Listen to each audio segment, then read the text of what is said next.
Ini kisah nyata saya alami. Suatu waktu saya diundang ceramah ke Palopo. Palopo itu kalau naik mobil dari Makassar kurang lebih 10 jam. Ya. Nah, saya selesai takziah malam jam 10 saya berangkat, jam 10 malam. Begitu saya naik mobil, salah satu nikmat yang Allah berikan, saya gampang tidur. Gampang betul tidur. Kalau saya naik pesawat, belum terbang saya sudah tidur. Itu kalau saya naik mobil, kalau saya sudah baring, karena saya di belakang sopir, saya tidur. Tidur saya. Nah, sampai di kampung namanya Kera, itu gunung, hutan, tidak ada rumah. Tiba-tiba singgah itu mobil, jam 1 malam. Jam 1. Singgah mobil, kaget kak, mana ini sopir ini? Moto kato, mana sopirnya? Oh kuliah, oh kencing. Dia turun dari sebelah kanan, kencing dia. Saya turun juga, moto kak kencing deh. Turunlah saya, kencing juga. Begitu saya kencing, saya bayangkan, sekalinya ini sopir dia tidak tahu kak saya turun, matilah saya ini. Ternyata betul, saya lagi kencing, tiba-tiba ini sopir napa lari otona. Nah salaika oto, langsung lari setereku. Itu belum dia habis kencing, ku lari kak, woi salaika. Apalagi dia sudah tutup kaca mobil, lari.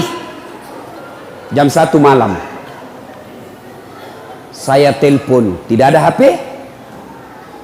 Selama perjalanan itu saya tinggal di jalan, semua mobil saya kasih singgah, tidak ada yang singgah. Yang mau ke Makassar saya kasih singgah, tidak ada singgah. Saya mau ke Palopo, tidak ada singgah. Kenapa? Dia kira kak mungkin pocong. Kenapa? Saya pakai putih-putih, songkok putih, baju putih, sarung putih di tengah hutan. Nah kira kak pocong. Saya mau bilang, mau kak di tengah-tengah jalan begini. Nanti ku bilang, nah kira betul kak pocong, nah tabrak kak. La haul, nah kenapa lah ustaz sih? Akhirnya apa? Nanti jam 6.15 pagi baru dia kembali ambil saya. Subuh, azan. Saya bilang, ini kalau pintar ini sopir, kalau azan subuh pasti dia baru kasih bangun kak. Betul azan subuh dia balik. Ustaz, subuh nih, dari ustaz. Langsung dah balik mobilnya nak kasih kencang. Sampai akhirnya jam 6.15. Basah bu saya karena gerimis. Saya sholat di pinggir jalan hutan, tidak ada satupun yang ambil saya. Jam 1 sampai jam 6.15 baru dia datang. Begitu dia datang, saya mau tempelengi, lebih besar dari saya. Sudah nalawang ini dah kalah kak. Akhirnya sepanjang jalan saya diam-diam sampai di rumah jabatan wali kota Palopo. Langsung dia bilang wali kota, Ustaz, kenapa bisa kita lupa koporta? Dalam hatiku mak beli si sopir ini.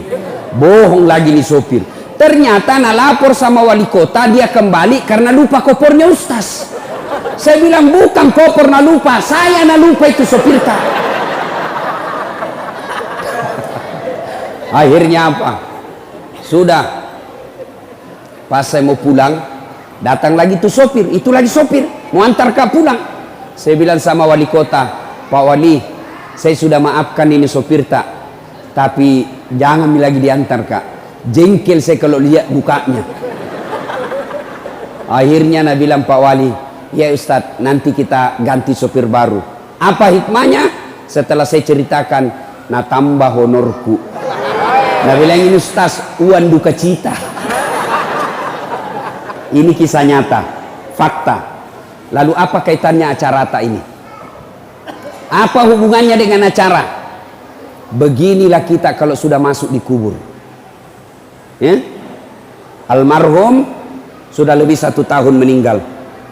Saya baru 4 jam menunggu. Saya berharap ada yang ambil saya. Ternyata tidak satupun mobil yang tinggal dan mau singgah mengambil saya. Itu baru 4 jam sudah setengah mati. Beginilah orang yang dikubur, menunggu kiriman amal. ternyata tidak ada yang kirimi amal. Saya baru 4 jam di pinggir jalan, hujan, masih merasa menderita. Bagaimana kita kalau sudah masuk di kubur? Ayo, saya berharap ada mobil yang singgah mengambil saya. Saya berharap ada mobil yang mampir mengambil saya. Ternyata tidak ada. Begitu juga kalau kita mati, berharap masih ada yang doakan kita, berharap ada yang sedekahkan kita, berharap anak istri kita doakan kita. Ternyata mereka lupa kita. Ini nih kalau mati maki. Beginilah kita. Ibu bapak pernah lihat orang meninggal? Ibu-ibu pernah lihat orang meninggal? Pernah? Bukan pernah, sering. Ya kon kato mate telung mantarai. Kalau ada orang meninggal, 3 yang mengantarnya dia ke kubur. 1, keluarga. 2, harta. 3, amal. 3 yang ngantar, 2 balik, tinggal 1 temani kita. Siapa yang pertama? Keluarga. Anak ikut ngantar, istri ikut ngantar, saudara ikut ngantar, menantu ikut ngantar, ipar ikut ngantar. Tapi siapa yang temani kita masuk? Ibu-ibu, kira-kira kalau meninggal ibu, mau suami tak masuk? Mau temani ibu? Mana mama waktu tak naodok dulu, gunung kan kudaki, kemanapun kau pergi aku akan mengikutimu, laut kan kuda ku renangi, gunung kan kudaki, masjid kau lewati. Meninggal, masuk, kakinya saja dia tidak mau, bengkak matanya. Tapi apa nak bilang? Bulan depan siapa ganti? Ayo bu, ada orang di Makassar temanku haji, meninggal istrinya, bengkak matanya pak. Begitu dia sayangnya istrinya, bengkak matanya. Apa dia bilang? Ustadz, rasanya tidak bisa lagi kulanjutkan hidupku. Ini separuh jiwaku hilang Ustadz. Sama lama ini istri saya luar biasa, tapi sekarang hancur perasaanku. Tidak bisa mak kurasa lanjutkan hidupku. Saya bilang, hebatnya ini bapak ini, sayang betul sama istrinya. Sekalinya beberapa bulan kemudian, saya pergi jogging, lari-lari sore di Karebosi. Ada perempuan temani, putih, masih muda, ndak pakai jilbab, ndak ikat rambut, begini-begini. Saya bilang, Haji, siapa itu Haji? Dia bilang, yang baru Ustaz. Apa ya? Bu, ini ibu-ibu kalau mati ki, yang sudah muka-muka sakaratil maut, siapa doakan ki? Siapa yang masuk temani kita? Amal keluarga ndak bakal dia akan ikut. Yang kedua, yang temani kita ke alam kubur, apa itu? Harta kita. Mobil kita setengah mati kita cicil, rumah kita setengah mati kita cicil, harta-harta motor kita semua datang, karpet pun ada ikut mengantar kita, cerek-cerek ikut mengantar kita. Tapi begitu masuk di kubur, ada kira-kira masuk harta? Ini yang tebal-tebal cincinnya, yang tebal-tebal emasnya masuk. Siapa yang punya itu harta tak? Cincin, gelang, anting-anting, siapa yang miliki? Anak mantu. Ya kalau anak mantu tak baik, kalau anak mantu tak juga tidak sholat, setengah mati kita cari harta, ternyata masuk di kubur tidak ada yang temani ki. Tidak mentang-mentang dia kaya, banyak tambangnya, banyak pesawatnya, banyak bisnisnya, meninggal, apa nak bilang anaknya? Kasih masukan kita HP supaya bisa meng-SMS. Ndak, jangankan HP, jangankan baju, jangankan celana, jangankan serban, semua tidak ikut. Hanya satu yang ikuti kita. Apa? Kain kafan.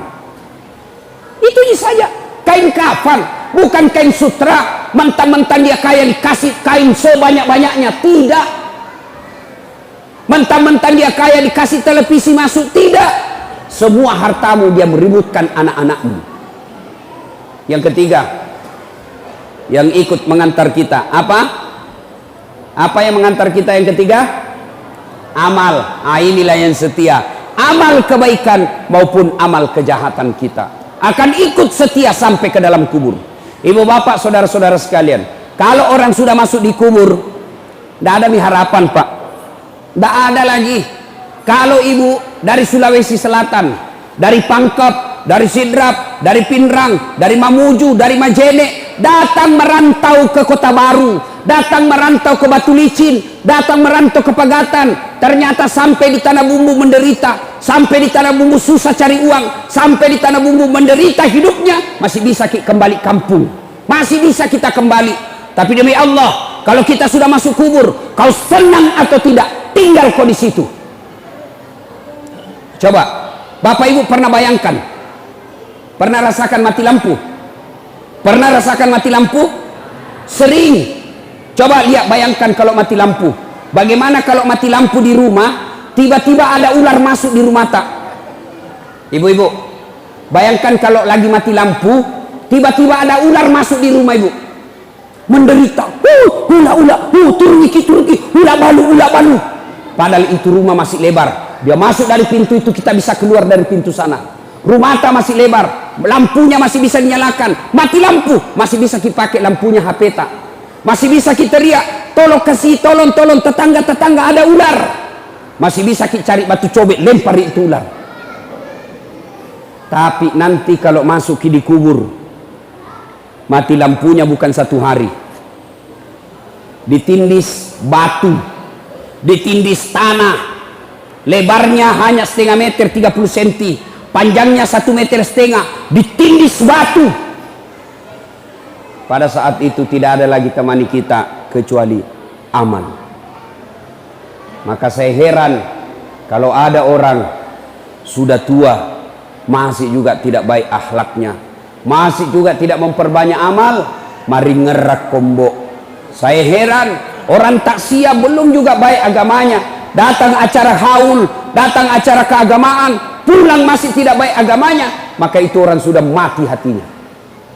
Nah ibu bapak saudara-saudara sekalian, masuki di kubur, yang pertama diperiksa sholat. Kotama niki buru pak, bukan dulu diperiksa puasa, bukan haji diperiksa, bukan zakat yang pertama diperiksa. Apa yang pertama diperiksa ketika masuk di kubur? Sholat. Makanya sholat harus kita jaga baik-baik. Begitu para malaikat, para pengantar sudah kembali, dalam hadis dijelaskan, pengantar sudah pada kembali, pengantar jenazah, yang leman taraki, bahkan kaki yang terakhir masih didengar, datang malaikat. Tanya 5 perkara, 5 pakutanana malaikat. Kalau baik sholatnya, tidak usah bingung, sholat yang akan jawab pertanyaan kita. Nah, sudah didokok nih, dibungkus ki. Ada orang meninggal ibu, ya, ada orang pulang ceramah, dengar taksiah, penjual gogos. Tahu gogos? Tahu gogos pak? Tahu toh? Nah bilang sama istrinya, bu, besok-besok kalau saya mati, jangan mau kubungkus kain kapan. Banyak sekali pertanyaannya malaikat. Jadi apa pak? Dokok bawa nak daun loka, bungkus saya pakai daun pisang. Kenapa? Tidak ditanya kak, dikira kak gogos. Jadi tidak ditanya-tanya orang. Baiklah, meninggal betul. Pas meninggal dibungkus kain pisang. Begitu ditanam, langsung datang malaikat. Dan bilang malaikat, ih kenapa ada gogos ini? Tidak ditanya, langsung dia bilang malaikat, bakar. Dek dari tanah langsung menitunuh. Bapak saudara-saudara sekalian, nah orang itu menghadapi sakaratil maut. Sebelum kita masuk di kubur, sakaratil maut dulu kita hadapi. Orang menghadapi sakaratil maut macam-macam, ya. Pernah lihat orang sakaratil maut? Coba lihat itu. Saya kalau ada orang meninggal itu siapa dipanggil? Siapa? Ustadz. Makanya jangan pandang enteng itu ustadz, karena kalau mau mati siapa dipanggil? Pak Camat. Tidak tahu mengaji. Siapa dipanggil? Kepala dinas. Oh lari. Siapa dipanggil? Ustadz. Makanya jangan kau pandang enteng itu ustadz, karena ada saatnya sakaratul maut kau, dia yang tolong kau. Adalah orang meninggal, coba lihat macam-macam itu orang meninggal pak. Ada orang saya lihat orang sakaratul maut, madang nasa ngogi kan macam-macam itu orang sakaratul maut. Kata Nabi, orang kalau sakaratil maut, biar kau kasih air seluruh yang ada di lautan, tidak akan mengobati rasa hausnya. Haus, madak atau ke madak ibu. Makanya lihat orang-orang sakaratil maut, naik turun itu tenggorokannya. Coba lihat itu, dibacakan syahadat, syahadat kok. Bahkan ada di Sulawesi Selatan ibu-ibu 1 minggu sakaratil maut enggak mati. Ingat, kalau ada orang lama sakaratil maut berarti lama disiksa itu. Saya kasihan, saya datangi, saya bacakan Yasin. Bismillahirrahmanirrahim, Yasin. Langsung dibangun ibu, pergi kok, dan lempar kak botol aqua. Jangan mengaji sini, panas telingaku, salai. Barusannya ada orang saya ngajikan panas telinganya. Saya ulang lagi, Bismillahirrahmanirrahim, Yasin. Lempar kak lagi, basah bajuku. Saya tinggalkan. Saya bilang, peringatan ini. Saya tanya anaknya, pintar jitu mengaji mama tak? Dia bilang, itu ustaz mama ajiku. Tidak nak tahu memang mengaji, kasihan. Haji tidak nak tahu mengaji. Banyak haji begini sekarang. Saya seandainya menteri, maka syarat menunaikan ibadah haji lancar ngaji, pasti turun pendaftar. Bu, kalau ada yang tidak tahu ngaji di sini, belajar ki, masih sakit tuh komate ki nadek tesing mengaji. Kenapa? Wawancaranya nanti di akhirat. Pernah ki lihat orang wawancara di akhirat nanti, kalau diwawancarai ki malaikat, tanya jawabnya malaikat bukan bahasa Bugis, bukan bahasa Jawa, bukan bahasa Indonesia, tapi apa? Bahasa Al-Quran. Jadi kalau dia tidak tahu mengaji, tidak tahu nanti kalau ditanya. Maka belajar ki.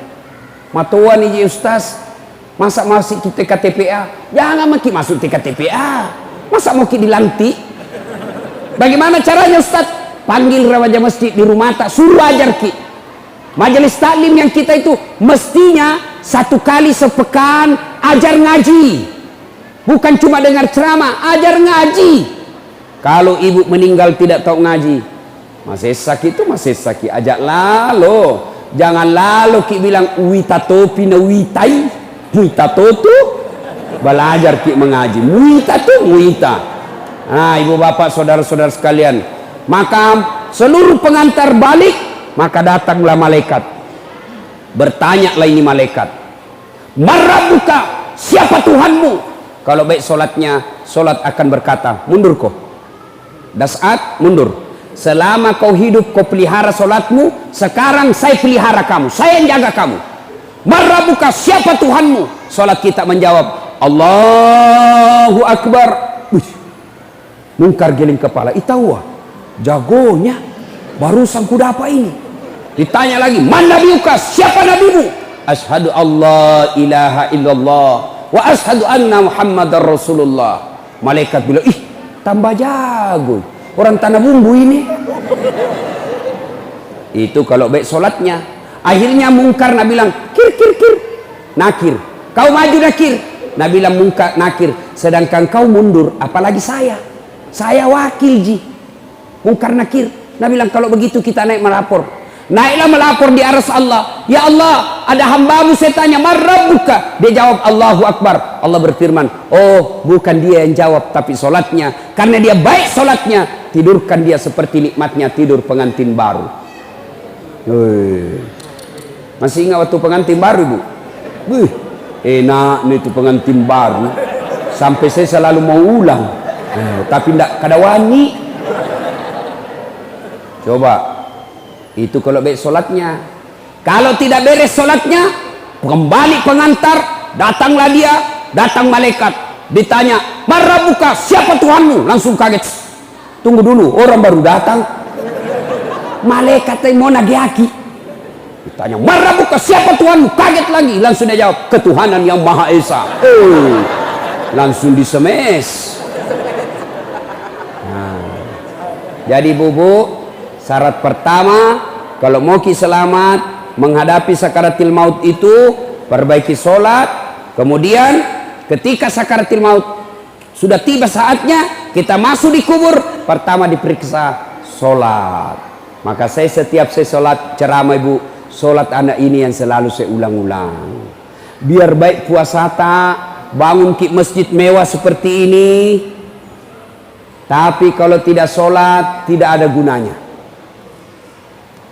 Ini ibu-ibu banyak tidak sholat, gara-gara apa? Gara-gara apa? Ibu-ibu banyak tidak sholat, gara-gara apa? Pengantin. Mukanya nak kasih make up, nak kira tembok, kuning, coklat, abu-abu, biru, keren. Ada cilakna. Alisnya nak kasih tipis. Ada juga yang tebal, beda kanan beda kiri. Nak kasih lebih lagi sedikit di sini.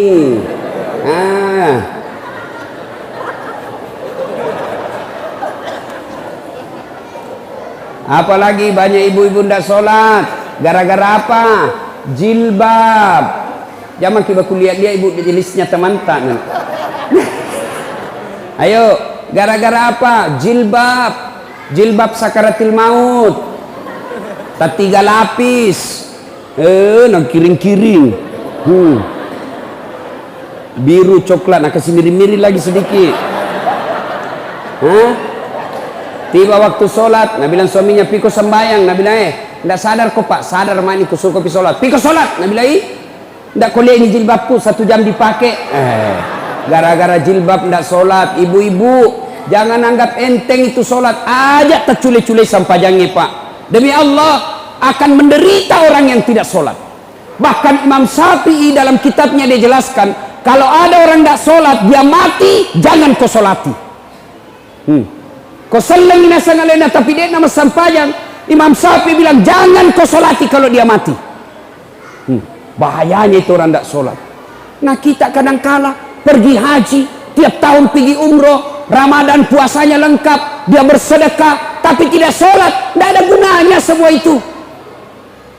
Apa susahnya itu sholat ibu? Apa susahnya? Tidak ada susahnya. Maka celaka mereka yang baik dia bilang agamanya tapi tidak sholat, kafir. Ya, maka ibu bapak saudara-saudara sekalian perbaiki sholat. Berikutnya, ibu bapak, nah sudah masuk di kubur, pertama sekali diperiksa sholatnya. Sudah kembali pengantar, diperiksalah sholat kita, maka ditidurkan kita. Kalau dia baik sholatnya, kata Nabi, tidurkan dia seperti nikmat tidur pengantin baru. Ibu bapak saudara-saudara sekalian, nah sudah masuk kita di kubur, tutup semua amal kecuali amal kita yang bisa menolong kita setelah masuk di kubur, yaitu amal jariah. Amal jariah itu ada 3. 1, anak yang soleh. 2, ilmu yang bermanfaat. 3, pembangunan yang bermanfaat. Mari kita lihat satu-satu. Yang pertama, anak soleh. Begitu ibu meninggal, siapa yang doakan kita? Bu, bapak-bapak, kalau meninggal ki, siapa doakan ki? Siapa pak? Istri tak? Nah ambil orang. Ibu-ibu meninggal, siapa doakan ki? Siapa? Suami tak? Wei, kawin lagi. Setengah mati maki dikubur, suami tak enreyengi, pakai istri baru di kamar tak. Kita menderita dikubur, suami tak dengan istri barunya. Nah doakan ki, tidak. Begitu kita meninggal, matanya sebelah kanan menangis, sebelah kiri nah lihat yang mana gantinya nanti. Ayo. Lalu siapa yang doakan kita? Anak-anak kita. Maka lihat itu anak. Sayang sekarang kita ini, anak kita tidak didik. Kita malu kalau anak kita tidak bahasa Inggris. Kita malu kalau anak kita tidak pegawai. Kita malu kalau anak kita pengangguran. Tapi kita tidak malu kalau anak gadis tak sudah gadis, sudah balik tidak pakai jilbab. Tidak malu dia. Kita tidak malu kalau anak kita sudah ada anaknya, angkana cucuta, angkana wapota, dek mau panoloma berjama kumasigie. Malulah ketika anak kita ini tidak bagus agamanya. Dulu kan kita itu diajari memang dari kecil. Ibu-ibu kita memang ngajar kita agama dari kecil. Diajar kita ngaji, diajar kita akhlak. Saya masih ingat waktu kecil, ibu saya sampai itu kalau kita bicara diajari. Nah, lo kembali boleh. Ini tetangga nak pinjam gula. Jangan kau bicara kalau berdiri tudak koyolok napa bicara. Duduk kau dulu baik-baik baru kau ngomong. Itu sampai begitu diajari kita. Sekarang ini mana ini akhlak? Anak-anak kita siapa yang ngajar? Siapa yang ngajar kita sekarang anak-anak kita, Pak? Orang tuanya? Bukan. Siapa yang ngajar anak kita? TV. Siapa yang ngajar kita anak kita? Handphone. Kenapa? Orang tuanya juga tidak mau repot. Anaknya menangis, langsung nak kasih handphone. Jangan kau nangis nak. Main game aku. Ibu toh. Maka jangan heran anak tak tinggi sekolahnya tapi tidak tahu taat. Alangkah bahagianya. Ibu bapak, alangkah bahagianya kita sudah tua. Anak tak 4 sambil baku telepon. Daeng, bulan ini saya ambil mama nah. Bulan ini saya urus bapak nah. Bulan depan pi kau sama istrimu kau urus. Bulan ini saya mau dapat. Begitu tahun depan, Daeng, bagaimana ini kita 4 bersaudara dik? Patungan kidi kasih umroh ibu masing-masing tabung, ayo umrohkan orang tua kita bulan depan. Itu orang kaya itu anak kita bisa begitu kalau kita didik dari kecil. Bagaimana cara mendidik anak? Maka cara didik anaknya itu yang pertama begitu lahir kasih nama yang baik. Nama yang baik itu bukan nama artis. Nama yang baik itu bukan nama pemain sepak bola. Nama yang baik, nama yang ada doa-doa di dalamnya. Sal kasih nama anak tak mutmainnah. Apa itu artinya mutmainnah? Jiwa yang tenang. Berarti kalau orang panggil, oh mutmainnah, wahai kau jiwa yang tenang, orang doakan. Jangan lagi bilang apa arti sebuah nama. Coba bayangkan kalau tidak ada semua nama tak. Coba kalau tidak ada semua nama di sini, bagaimana orang macalek? Pilih saya. Siapa? Anu. Pilih saya. Siapa? Anu. Bagaimana repotnya? Mau kita telepon kak ceramah. Halo, ada ustaz. Ustaz siapa? Anu. Yang mana? Anu. Siapa? Anu. Siapa? Yang pendek. Oh, banyak yang pendek di Makassar. Coba bayangkan. Nama itu penting. Maka kasih nama yang baik. Lahir anak tak, lahir cucu tak, kasih nama. Tidak bisa ki telepon ustaz. Ustaz, ada cucuku lahir. Saya mau dia jadi penghafal Quran. Siapa bagus namanya? Perempuan atau laki-laki bu? Perempuan, Hafizah. Itu namanya. Bagus itu. Tambah namanya bapaknya di belakang. Jangan lagi bilang apa arti sebuah nama. Coba beda. Sebut nama tak. Sebut nama tak. Saya tahu agamanya dan saya tahu sukunya. Abdurrahman. 99% pasti Muslim. Ya, bilang. Abdurrahman. Muslim. Bertus. Hai, Toraja. Ingat? Ambot Dale. Tidak mungkin orang Jawa. Mana Ambot Dale orang Jawa? Kalau Margono, iya. Jokowi, Jawa itu. Kalau Ambot Dale, tidak mungkin. Orang Ambot Tuo, pasti Bugis. Nah, nama itu penting. Yang kedua, cara mendidik anak, kasih contoh yang baik. Jangan sampai kita bilang, jangan kau merokok. Kalau merokok kau setempelin kau. 10 menit, kau beli rokok dulu nak. Bagaimana ceritanya? Awas kau, jangan kau bicara kasar. Kasih lembut bicaramu. Kalau kau kasar, dia sudah kasih contoh kasar. Maka orang tua yang baik kasih contoh anaknya. Yang ketiga, jangan kasih makan haram anakmu. Jangan kasih makan proyek palsu. Jangan kasih makan barang serobotan. Jangan kasih makan dagangan nipu. Itu dagangan nipu yang mana? Pedagang. Asli ndak ini barangmu? Asli, padahal palsu. Dapat kau untung dari kau tipu pedagang, pembeli. Mungkin kau dapat untung 2 juta satu hari. Tapi uang haram kau kasih makan anakmu. Jangan heran anakmu 3 semua ndak ada sholat. 1 tukang tipu. 1 pengedar narkoba. 1 kawin lari di bawah bandar dikasih hamil cowoknya. Kenapa? Uang haram kau kasih makan anakmu. Maka orang tua yang baik jangan kasih makan uang haram anaknya. Istri nih, tolong ini ibu-ibu nih yang datang ini. Kalau suami tak datang bawa uang, tanya dulu. Halal boga ye. Halal ndak ini? Biasanya gajimu cuma 5 juta. Kenapa ini menjadi 6 juta? Dari mana ini 1 juta? Halal tidak? Bisa ibu? Bisa? Bisa 1 juta bisa. Kalau 15 juta bengkok mukanya. Sini alami mai panggil dia cicing.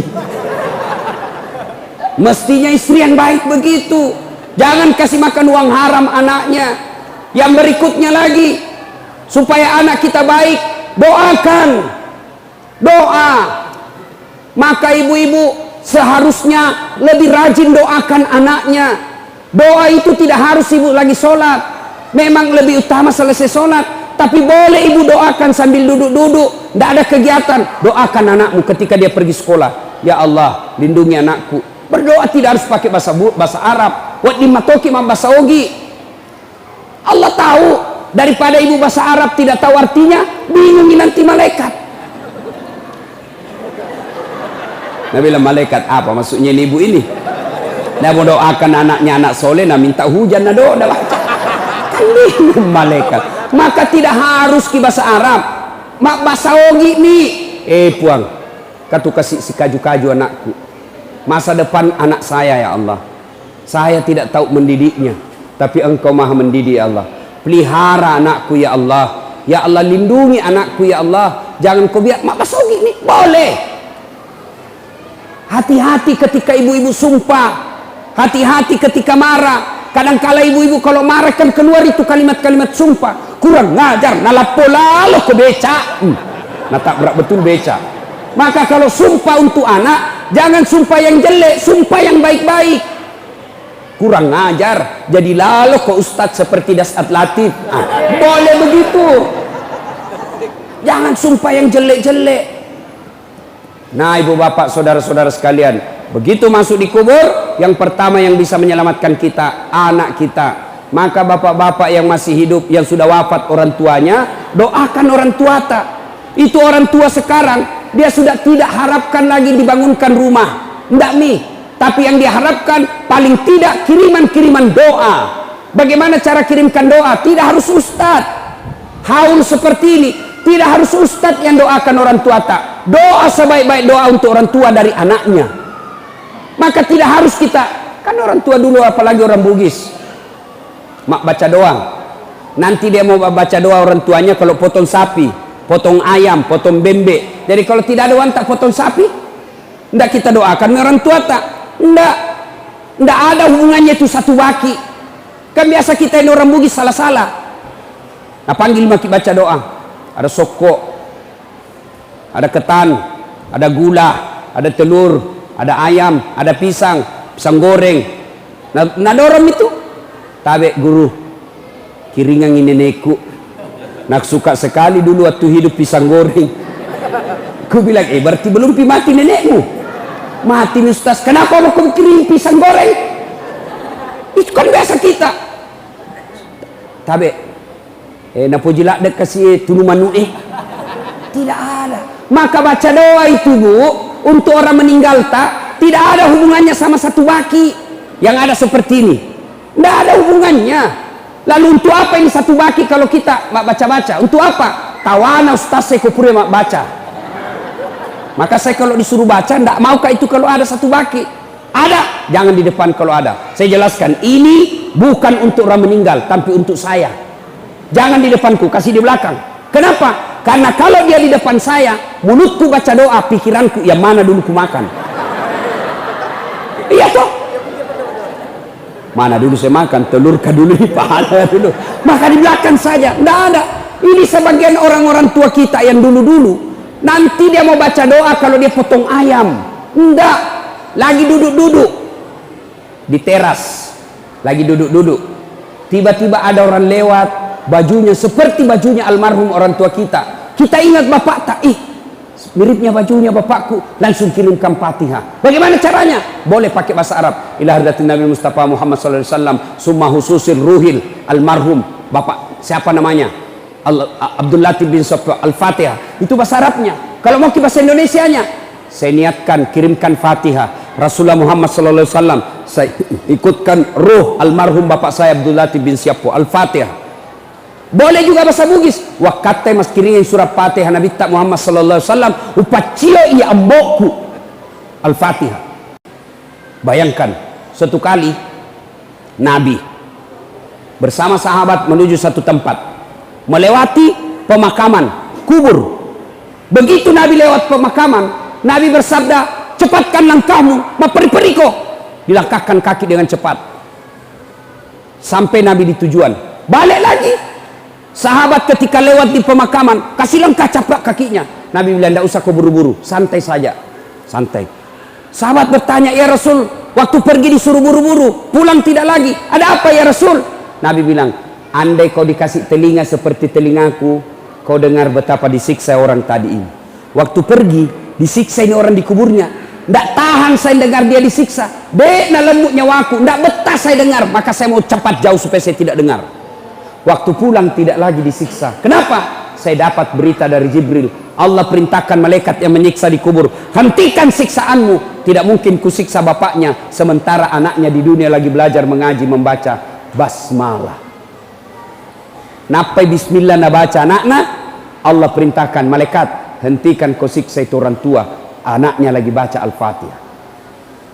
Maka ibu bapak yang meninggal orang tuanya, doakan orang tua. Yang kedua, bagaimana setelah didoakan? Sedekah atas nama orang tua. Ini sahibul hajat yang undang saya ke tempat ini.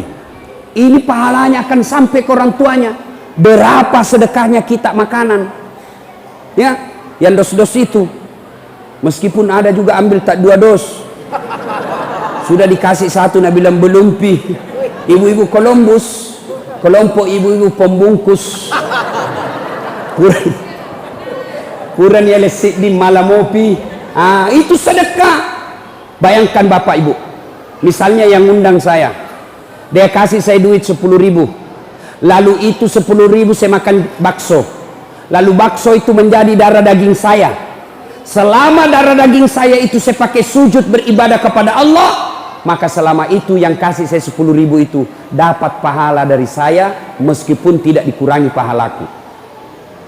Makanya bersedekah ki, lihat orang baik, sama-sama orang miskin, sama-sama tidak mampu, satu baik solatnya, satu tidak baik solatnya, kasih yang baik solatnya. Sama-sama miskin, sama-sama baik solatnya, satu keluarga, satu tidak keluarga, kasih yang keluarga. Sama-sama keluarga, sama-sama fakir miskin, sama-sama baik solatnya, kasih satu tetangga, satu bukan tetangga, kasih yang dekat dari rumah tak. Maka bersedekah. Kalau kita sedekah, kasih lihat apa jenis sedekahnya. Kalau sarung songkok, cocoknya kasih siapa? Pak Imam, Pukate, Pak Ustadz, guru ngaji, cocok itu kasih sarung songkok. Kalau dasi, baju safari, yang mau kau kasih Pu Imam, kapan dia pakai itu Pu Imam dasi? Begitu pergi pengantin pakai dasi, langsung makan mana itu? Jangan-jangan nih Pu Imam, gila-gila sudah nih Pu Imam ini coba. Maka diberikan yang lebih banyak dia pakai. Ya, bersedekah. 1 tadi doakan, 2 bersedekah. Yang ketiga, kunjungi karib kerabatnya.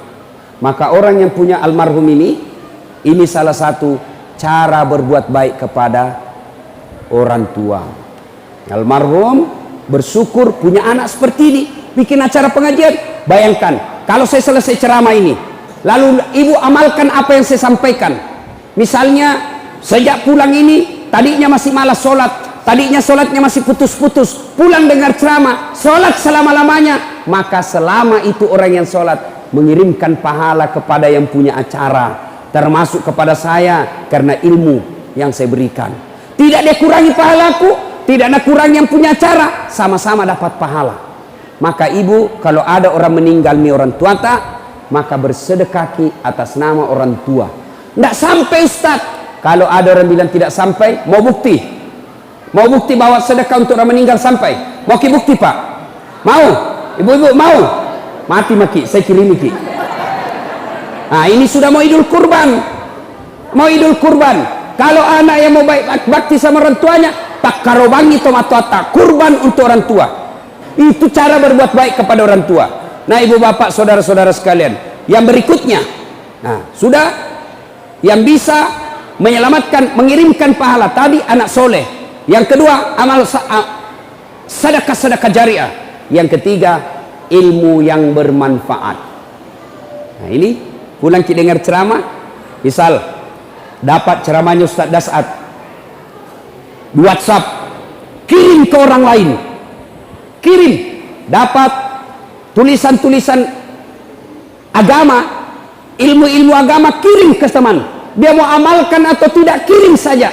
Selama itu kita kirim dan orang yang baca paham, dia laksanakan, maka orang yang mengirim itu dapat pahala. Begitu juga sebaliknya, kalau kita mengirim foto-foto porno, mengirim berita-berita palsu, mengirim berita-berita fitnah, selama berita itu beredar, selama itu foto beredar, selama video itu beredar, maka selama itu orang yang kirim juga dapat dosa. Itu dosa jari. Nah, ibu bapak, saudara-saudara sekalian, ketika sudah kembali semuanya, 3 ini yang akan membantu kita dikubur. 1, anak yang soleh. 2, ilmu yang bermanfaat. 3, sedekah jariah. Nah, sekarang kita yang hidup, bagaimana caranya memelihara ini iman kita, memelihara agar kita bisa mati dalam keadaan berislam? Maka caranya 1, ada doa yang diajarkan Nabi. Ada ibu-ibu yang hafal, itu biasanya di buku-buku tahlil, itu ada di majelis taklim, ada itu buku tahlil di belakangnya, namanya doa selamat. Ada di situ, Bu. Itu ibu yang baca-baca baik-baik. Bapak-bapak ini yang sudah usur-usur, ya matua-tua ini, iya kita baca leh. Taubatan qablal maut, wa rahmatan indal maut, wa maghfiratan ba'dal maut. Allahumma hawwin alaina fi sakaratil maut. Itu yang kita baca-baca. Baca setiap hari. Ya Allah, berikan saya kesempatan bertobat sebelum mati. Taubat sebelum mati. 70 tahun umurnya, 69 tahun dia banyak dosa, 1 tahun dia tobat dan nasuha, maka 1 tahunnya itu menghapus dosa-dosanya yang 69 tahun. Maka kita bertobat, taubatan qablal maut, wa rahmatan indal maut. Rahmati saya ketika menghadapi sakaratil maut. Itu menghadapi sakaratil maut tidak gampang, ibu, bukan barang gampang. Mau menghadapi sakaratil maut, mati dalam keadaan Islam? Mau, ibu? Pasti jawabannya mau. Nah, ini doanya. Kemudian yang lain lagi, kata Nabi, man qama la ilaha illallah ila akhiril hayata dakhalal jannah. Siapa yang mengucapkan 2 kalimat syahadat ketika menghadapi sakaratil maut, Nabi jamin pasti itu masuk surga. Jadi Nabi bilang, pernah Kak ceramah begini, tiba-tiba mahasiswaku Nabi bilang, gampang itu Ustaz. Kenapa? Mau pakai mati baru baca. Aku bilang, kalau kau mau mati akal bicara. Kalau orang sakaratil maut bukan akal bicara tapi amal. Jangankan orang sakaratil maut, orang nikah. Pernah lihat orang nikah? Banyak itu orang nikah tidak tahu syahadat. Baca syahadatmu, asyhadu, salah kok. Ulangi, asyhadu, salah. Ulangi, asyhadu, salah. Ditempelin songkok, asyhadu la ilaha illallah. Banyak yang begitu. Maka kalau mau latihan sekarang. Ibu-ibu ini, kalau kita tidak ada kegiatan, latihan. La ilaha illallah, la ilaha illallah. Kenapa? Ala bisa karena biasa. Itu nenek saya dari pihak ibu kan meninggalnya di Kota Baru. Ya. Waktu sakaratil maut, kita kumpul cucunya, waktu namadangnya. Saya bisik telinganya. Nek, ikut Ki baca Yasin. Saya bacakan Yasin. Bismillahirrahmanirrahim. Yasin. Dia ikut sampai hatam, beberapa saat kemudian meninggal. Padahal waktu tua, akhir hidupnya, tidak hafal itu. Waktu hidup tidak hafal itu surah Yasin, tidak hafal. Tapi begitu sakaratil maut, kok bisa hafal? Ternyata salah satu rahasianya, karena beliau waktu tua, akhir hidup beliau lumpuh 2 tahun, lumpuh tuh kakinya tidak bisa gerak-gerak, ya. Maka kebiasaannya selesai sholat maghrib nunggu isya dia baca Yasin. Ini menunjukkan ala bisa karena biasa. Jadi bapak-bapak yang sudah usia-usia 60, ya, yang sudah putih rambutnya, ya sadar-sadar nih, macawek nih itu magharibi nih. Tapi jangan bilang anak muda tidak mati. Enggak. Biasanya kalau kita cerita kematian, itu anak muda langsung orang tua yang sudah pensiun lihat-lihati. Apa maksudmu? Apakah selat tomatoai? Enggak, biar anak. Ini baru-baru Pak, baru-baru kawan saya. Kawan saya di Muhammadiyah, bayangkan, minggu lalu, pukul 14.22, jam 2.22 masih kita berWhatsApp di grup WhatsApp. Terakhir dia kirim itu pukul 2.22 menit. Dia kirim stiker gambar fotonya, baru tulis lucunya. Setelah salat Isya malamnya, sudah salat Isya, di grup itu masuk innalillahi wa inna ilaihi rajiun. Siapa yang meninggal? Ini yang tadi jam 2 kirim stiker lucunya. Banyak orang begitu. Ada juga sepupu saya pensiun. Nah, panggil istrinya, ibu, kita pergi makan soto Banjar. Baiklah, kau duluan siap-siap, karena perempuan lebih lama pakaian. Dia bilang istrinya, baiklah, tunggu mak. Sambil menunggu istrinya siap, dia keluar rumah ke tetangganya. Begitu dari pintu pagarnya ada tangga-tangga, ada jembatan-jembatan untuk ke jalan raya. Tidak sampai 1 meter itu jembatannya. Tapalese, jatuh, meninggal. Padahal sehat. Ada lagi temanku pulang ke ceramah, Ustaz, kita ke warung kopi, banyak teman nunggu ki, mau selfie ke kita tonse banyak teman tak. Datanglah saya. Jam 3 sore. Masih ngopi-ngopi kita, tiba-tiba nak bilang, ndak enak perasaanku, langsung cap pelok. Kulihat matanya, ndak lama ini. Bawa ke rumah sakit, meninggal. Tidak yang namanya kematian tidak sakit dulu. Namanya kematian tidak tua dulu. Asal ada dawa dalam diri kita, siaga 24 jam. Maka kalau mau bisa menghadapi sakaratul maut dengan tenang, salah satu resepnya adalah perbanyak mengucapkan la ilaha illallah. Itu enaknya kalau ada begini di tangan tak, tasbih begini. Coba lihat Pak, ini coba lihat kalau pegang kita tasbih begini, otomatis itu mulut tak la ilaha illallah, la ilaha illallah, la ilaha subhanallah, subhanallah, subhanallah. Tidak ada orang pegang begini, jalan kotek 2, onde-onde 4, burasa 4, tidak ada. Maka ibu pegang ini, bapak-bapak pegang-pegang kalau sudah tua-tua maki pegang maki begini. Nah ibu bapak saudara-saudara kalian, pada akhirnya Allah Subhanahu wa taala berfirman, apa man kana mu'minan kaman kana fasikan. Apakah sama orang beriman dengan fasik? Fasik itu pura-pura beriman. La yastaun, kata Allah, tidak sama. Ammal ladzina amanu wa amilus salihati falahum jannatul ma'wa. Bagi mereka yang beriman dan beramal soleh, kami kembalikan mereka ke dalam surga, surganya dunia dan insya Allah surganya akhirat. Wa ammal ladzina fasaku fa ma'wahumun nar. Bagi mereka yang pembangkang, kami kembalikan mereka dalam neraka, nerakanya dunia, apalagi nerakanya akhirat kelak. Apa itu husu Ustaz? Apakah husu tidak ingat apa-apa? Bukan husu namanya itu. Kalau sholat tidak ingat apa-apa, itu namanya tidur. Bisa itu sholat tidak ingat apa-apa, itu orang tidur itu atau orang pingsan. Lalu apa itu husu? Fokus pada apa yang kita kerjakan. Bagaimana mencapai husu dalam sholat? Al-Quran mengajarkan ada 3 cara meraih husu dalam Al-Quran.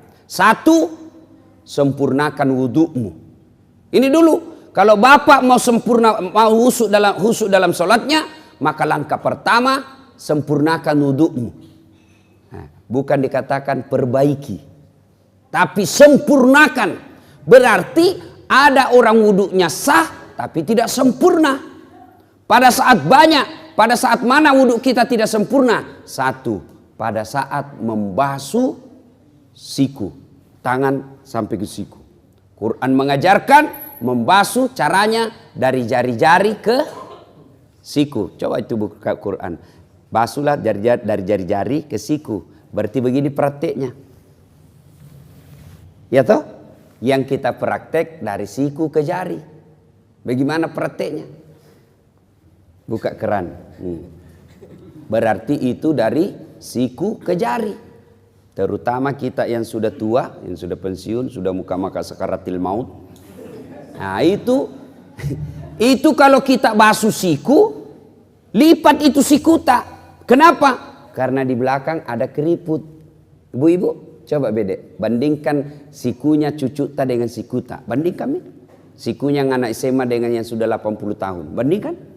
Yang anak SMA, biar dia tidak lipat, itu tidak ada keriputnya dilihat. Tapi kita yang sudah tua, pasti banyak keriputnya. Jadi ketika kita tidak lipat kita punya siku, maka pasti air tidak masuk dalam siku. Kalau kita yang sudah muda, masih muda, apa tuh godaannya setan? Dia pakai lengan panjang. Coba, pakai lengan panjang seperti ini toh. Cara lipatnya dia cuma begini. Nah, coba lihat. Cara lipatnya begini. 100% tidak sah wuduknya. Kenapa? Tidak nak kena sikunya. Karena ini wajib siku. Maka ketika kau linting bajumu, di atasnya siku. Nah, ini baru betul. Tapi kalau di sejajar siku, berarti sikumu tidak kena air, tidak sah wudukmu. Tidak sah wuduk, otomatis sholatmu tidak sah. Nah, ini kalau lengan panjang.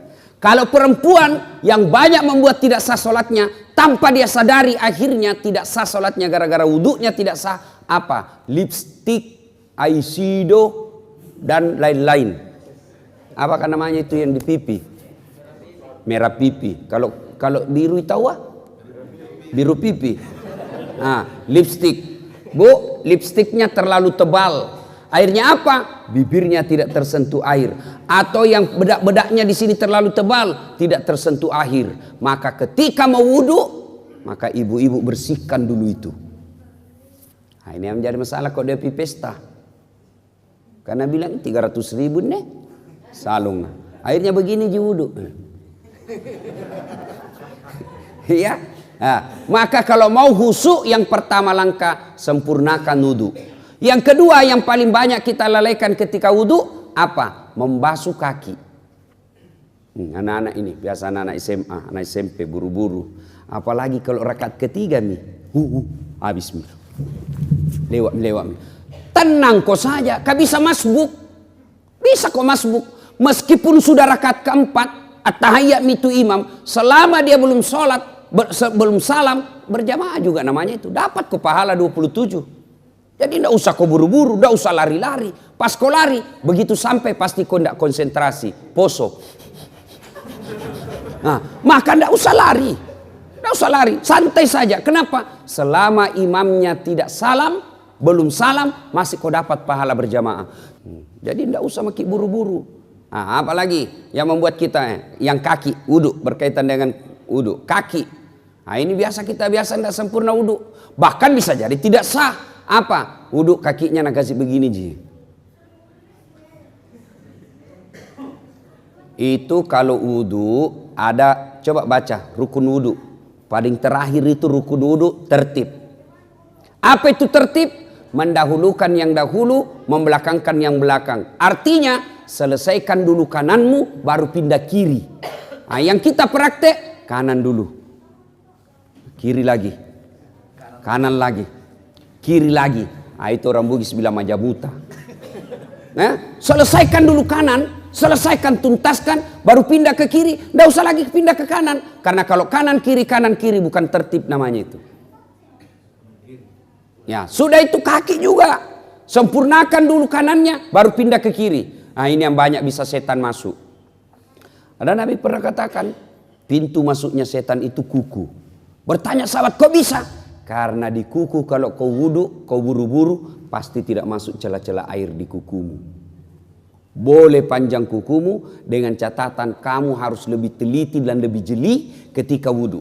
Kenapa? Kalau dia panjang, tidak masuk air di sini, tidak sah wudukmu, maka harus korek-korek. Kan biasa ada satu seperti saya ini satu, panjang-panjang sedikit. Apa tujuannya ini? Seksi kebersihan. Biasa sudah kita makan coto, tidak bawa sikat gigi. Nah, itu bagusnya itu kalau ada siwak. Itu siwak bisa dikantong-kantongi, biar tidak pakai odol. Biar tidak pakai air, langsung kasih masuk saja. Tapi jantung kau orang makan coto di depan kasih begini, kurang ajar kau itu ya. Nah, ibu bapak saudara-saudara sekalian, bagaimana kalau membasuh kaki dan jari-jari? Sunnahnya jari-jari tanganmu kasih masuk ke jari tangan yang satu. Misalnya kiri yang kita basuh, jari-jari tangan kanan yang masuk. Kalau basuh kaki, jari-jari tangan kita masuk, baru usap ke belakang, lalu sampai ke belakang ini kasih begini, kasih naik. Kenapa? Tumit bisa jadi tidak basah. Apalagi bagian ini Pak, kalau buru-buru gitu, ini yang paling sering tidak basah. Kalau tidak basah ini Pak, pasti tidak sah wudhu. Tidak sah wudhu, tidak sah sholatmu. Inilah yang Allah jelaskan dalam Quran. Ara'aital ladzi yukatsibu biddin. Tahu enggak kamu pendusta agama?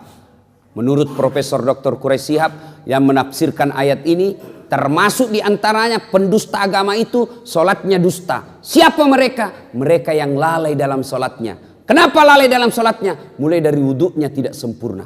Itu pendusta agama kita itu kena. Jadi nanti di akhirat kita bilang, Tuhan, mana pahala sholatku 40 tahun? Nah bilang, Tuhan memang kau sembahyang tapi tidak sah. Kenapa bisa? Dikasih lihat video tak? Kan itu kita itu Pak, 24 jam ada CCTV. Ini kalau CCTV na masjid keluar kita nak lihat makin. Tapi CCTV-nya Allah namanya Raqib dan Atid. Nah syuting kau terus 24 jam. Biar tidur lagi di toilet, nanti nak putarkan ke Tuhan. Inikah solat yang saya ajarkan? Kita bilang tidak ku tahu. Kenapa kau tidak tahu? Nek kasih kau otak. Kau sarjana, kau kaya, bagus, sehat. Kenapa kau tidak tahu? Tidak pernah dengar dakwah. Kenapa kau tidak pernah dengar dakwah? Sepak bola kau begadang sampai pagi. Main game kau begadang sampai pagi. Kenapa kau tidak pernah belajar soal solat? Nah itu solat kau pakai 24 jam. Bagaimana solat kamu bagus Pak? Coba jujur ki bede. Dalam hati tak mau. Jangan dikasih naik tangan tak. Pasti malu-malu ki. Jujur maki. Berapa tahun maki solat? 50 tahun. Ada itu buku di rumah tak, tuntunan dan pedoman solat 5 waktu? Coba, kira-kira bagaimana kita solat? Begitu tidak bapak tak, begitu kita lihat orang, begitu kita solat, tidak pernah kita baca bagaimana itu solat. Adik-adik beli handphone, begitu beli handphone, ada apanya? Ada petunjuk penggunaannya. Dan di situ ditulis warna merah. Baca buku pedoman penggunaan sebelum menggunakan handphone.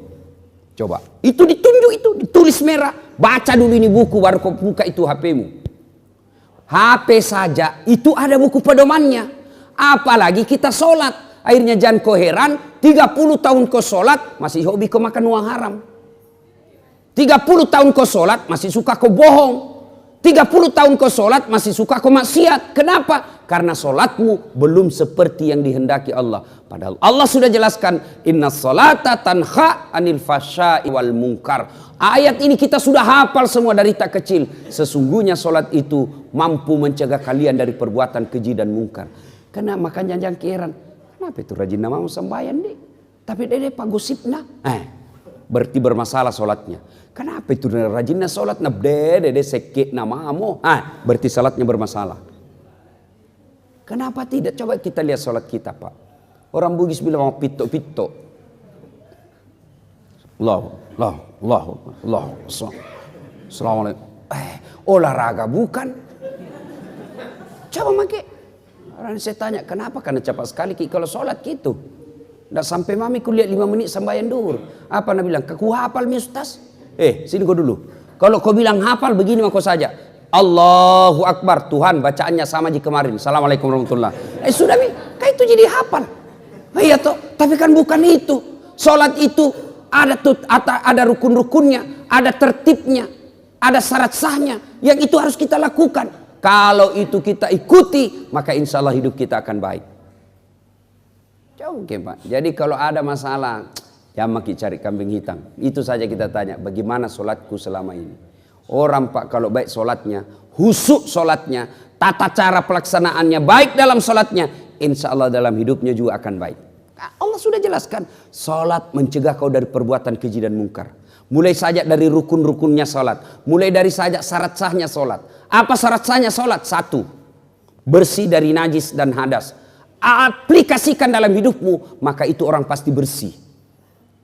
Adik-adik saya tanya, sah tidak sholat kalau kita tidak wudhu? Sah. Yang penting tayamum. Tapi tidak semua boleh tayamum. Apa syaratnya? Tidak bisa kena air. Misalnya cacar. Toh? Penyakit tidak bisa kena air. Atau subuh. Kalau kena air subuh-subuh langsung menggigil, tidak bisa bernapas. Poso, asma. Boleh kok tidak, boleh kok tayamum. Ya? Tapi dia tidak wudhu, tidak tayamum, sah tidak? Tidak sah. Berarti orang yang baik sholatnya itu mestinya bersih dalam hidupnya. Tapi kadang-kala kita lihat ada orang sholat tapi baju sholatnya saja kotor, kuning bukan, coklat bukan, putih bukan, ada yang begitu. Kudungnya ibu-ibu, coba dikat diam nih. Ada itu yang ada kayak lumut-lumut di sininya. Itu kalau orang baik sholatnya, maka dia hidupnya bersih. Maka heran kita kalau kita rajin berjamaah tapi rantasa hidup tak. Satu syarat sahnya sholat. Bersih dari najis dan hadas. Yang kedua, tidak sah sholatmu kalau kau tidak tutup aurat. Apa itu aurat? Ini kalau laki-laki lutut sampai pusat. Bapak, kalau keluar rumah sholat pakai celana kolor saja, sah tidak? Sah tidak? Tidak sah. Biar tidak ada yang lihat mentang-mentang tidak ada lihat di sembahyang celana dalam saja aku pakai ini. Allah. Sah atau tidak? Tidak sah. Artinya apa? Ini sesungguhnya aurat itu aplikasinya dalam kehidupan sehari-hari. Malu. Kan malu orang kalau kelihatan paha tuh. Malu itu ibu-ibu kalau kelihatan dadanya. Malu itu ibu kalau kelihatan keteknya. Kecuali yang keluar anak darah yang kelihatan keteknya. Nak malu itu sudah putus rasa malunya. Urat malunya sudah tidak ada. Kita laki-laki nasesa. Iya biasa bingung kan lihat itu perempuan. Mau saya tahu kerja sama Kami laki-laki jaga mata. Kau cewek jaga akhlak. Karena biar setengah mati dijaga mata tak. Kalau kau gentayangan hancur tongki. Ya, nah itu berarti kalau orang baik sholatnya, insya Allah tinggi rasa malunya. Mana aplikasinya? Kalau dia rajin sholat, jadi kepala dinas jadi sekdai, jadi pejabat ada mobil dinasnya, maka dia malu pakai mobil dinasnya kalau untuk antar undangan pernikahan. Maka malu dia pakai mobil dinasnya kalau hanya untuk pergi pasar untuk dia pakai kepentingan pribadinya. Itu orang yang baik sholatnya. Maka wajar ketika Allah berfirman, sesungguhnya solatmu mencegah kalian dari perbuatan keji dan mungkar. Itu coba diaplikasikan saja itu. Apalagi ya, syarat sahnya solat. Sah tidak solat kita kalau tidak baca Al-Fatihah? Tidak sah. Kalau diaplikasikan dalam kehidupan sehari-hari, apa itu Al-Fatihah? Al-Fatihah itu ada doa di dalamnya. Al-Fatihah itu ada di dalamnya rasa tawakal. Maka kalau orang yang baik solatnya, maka dia tidak pernah bersangka buruk kepada Allah. Aplikasi dari surah Al-Fatihah. Apalagi syarat sahnya solat. Sah tidak solat kita kalau tidak menghadap kiblat? Ibu-ibu saya tanya, sah solat kita kalau tidak menghadap kiblat? Sah tidak adik-adik? Sah tidak solatnya kalau tidak menghadap kiblat? Sah kalau kita tidak tahu. Tapi sekarang tidak ada istilah tidak tahu lagi sekarang. Karena ada namanya apa itu? Kompasnya itu handphone, ada semua itu Muslim Pro, gocang sedikit. Tapi matahari di sana terbenam, terbit di sana pagi-pagi. Kenapa ini begini? Nak tunjuk, gocangi lagi. Masih nak tunjuk, berarti soalnya ini kompasmu. Belum diislamkan. Lebih kau lihat itu matahari terbit. Di mana? Lawannya itu. Di mana kalau di atas perahu Nah, tidak dilihat, lihat mana terbit. Oh di sana terbit, oh berarti di sana terbenamnya. Sudah, kau putar perahumu menghadap ke sana. Lagi sholat, tiba-tiba goyang perahu. Jangan tahu, aku goyang-goyang juga begini. Tidak, Pak sudah lewat yang pertama. Ya, itu yang pertama doa. Ya, yang kedua cara husu menurut Quran. Satu tadi sempurnakan wudukmu. Yang kedua berpakaianlah yang indah. Itu perintah Quran surah Al-Jum'ah. Cuma kita kadang kalau sholat pakaian biasa saja. Nah setan goda itu. Coba lihat. Bapak kalau mau sholat ke masjid, ada itu bisikan hati, pakai kau baju bagus. Ada itu namanya hati nurani. Tapi begitu kita mau pakai, nah goda setan. Jangan kau repo Akhirnya buru-buru kau cepat kau mau di kamar. Setan itu. Karena setan itu Pak tidak mau berhenti menggoda kita sebelum dia berhasil. Mulai dari asan nagoda memang maki. Wudu nagoda maki lagi. Sudah ki wudu mau ki pakai baju gamis. Nah bilang jangan aku bilang koran nanti so alim. Akhirnya tidak jadi. Itu setan. Padahal itu ajaran Quran. Kau datang ke masjid dengan berpakaian yang indah. Makanya Nabi kalau itu mau sholat disunnahkan pakai parfum. Itu sunnah. Kan teman-teman kita jamaah tablik Kalau dia mau sholat itu kan dia pakai langsung, dia kasih keluar itu anunya, minyak-minyaknya yang digosok-gosok, malaikat subuh. Kadang juga ada malaikat maut. Malaikat maut itu kalau kalefa bau, malaikat maut itu. Itu sunnah. Tidak ada parfum, boleh kau pakai itu apa? Setrika. Pengaruh kalau orang setrika. Yang penting pakai parfum, pakai bau-bau. Mau palsu, mau asli, pakai. Itu sunnah. Artinya apa? Kalau bapak pakai parfum sholat, jauh lebih mulia daripada yang tidak pakai parfum. Itu sunnah. Sikat gigi, itu anjuran agama. Berpakaian yang indah. Tapi sayang kita kalau mau ketemu wali kota, bawa pakaian indah. Sekalinya mau datang ke masjid, pakai baju kaos. Celana training, battala. Pas sujud, ada celengan di belakang. Ya. Yang ketiga, bagaimana supaya bisa khusyuk dalam sholat? Yang ketiga menurut Quran, kalau kau sholat, bayangkan bahwa itu sholatmu adalah sholat yang terakhir. Jangan selalu berpikir masih panjang umur tak. Jangan. Banyak kan orang pergi, sehat, pergi, tidak ada tanda-tanda kematian, pulang tinggal jenazahnya.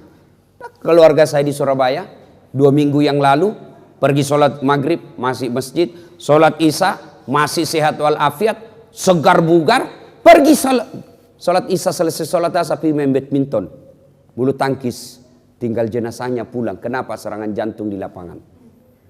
Jadi bapak, kalau keluar itu jangan lupa sayang-sayang istri tak.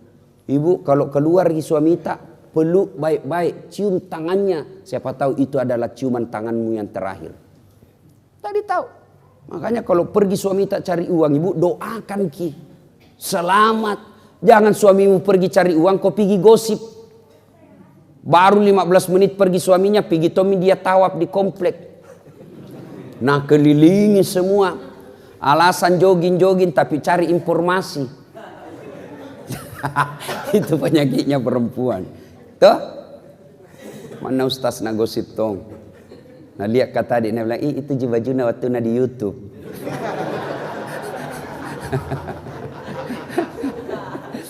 Nah sekarang ada tipsnya lagi. Itu tadi menurut Quran. Dijabarkan oleh para ulama dengan memberikan tips-tips. Satu, ketika kau sholat, matamu jangan seperti mata pencuri. Ada kan orang sholat seperti mata pencuri. Allahu Akbar. Nah, apa yang dibaca semua tadi di atas sini? Sambayang, yang dibaca kalender. Tuh, maka ketika kau sholat, bagaimana caranya? Anjuran Nabi, lihat kau apa yang kau mau sujuti. Tanpa sujud. Ketika sholat itu kita lihat. Begitu ibu-ibu, apalagi ibu-ibu di belakang. Terbuka pintu, siapa yang lewat satu komplek pasti kau sebut dalam hati namanya. Oh Haji Rahim terlambat ki. Lewat lagi. Oh Haji Baddu terlambat tongi. Lewat lagi. Oh ndak serasina kuduna sama bajuna. Oh semua itu. Maka ketika sholat tunduk, lihat apa yang kau sujuti.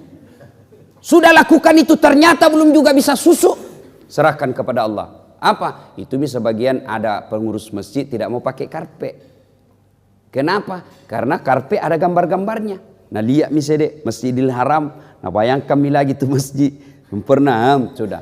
Tapi sebaiknya kalau banyak pensiun di dalam pakai karpet. Kenapa? Lutut nah kodong.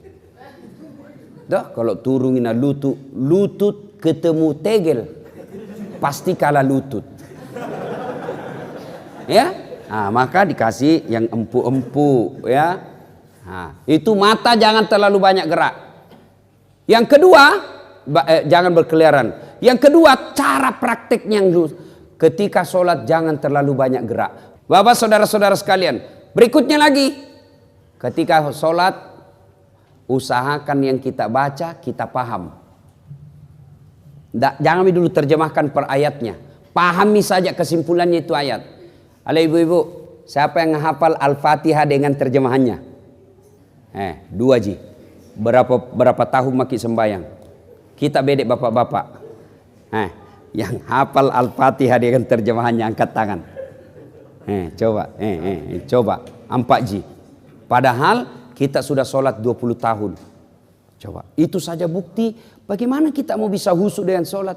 Al-Fatihah yang kita baca setiap sholat, kita belum tahu artinya. Paling tidak kesimpulannya saja itu ayat. Maka supaya bisa khusyuk dalam sholatnya, usahakan apa yang kita baca, kita paham ayat itu.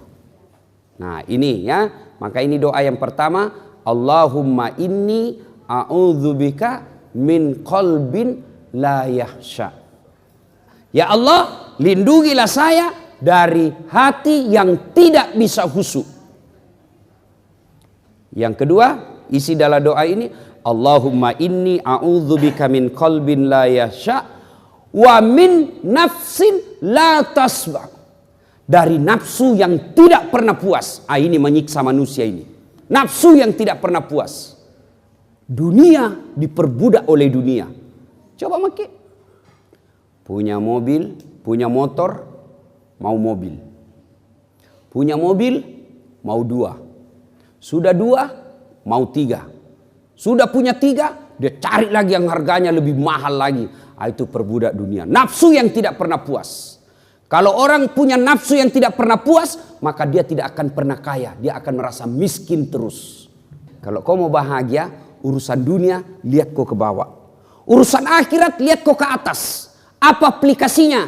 Contoh, kita yang punya mobil, alhamdulillah, ada di mobilku, mana mau mobil tua, tetanggaku motor Ji.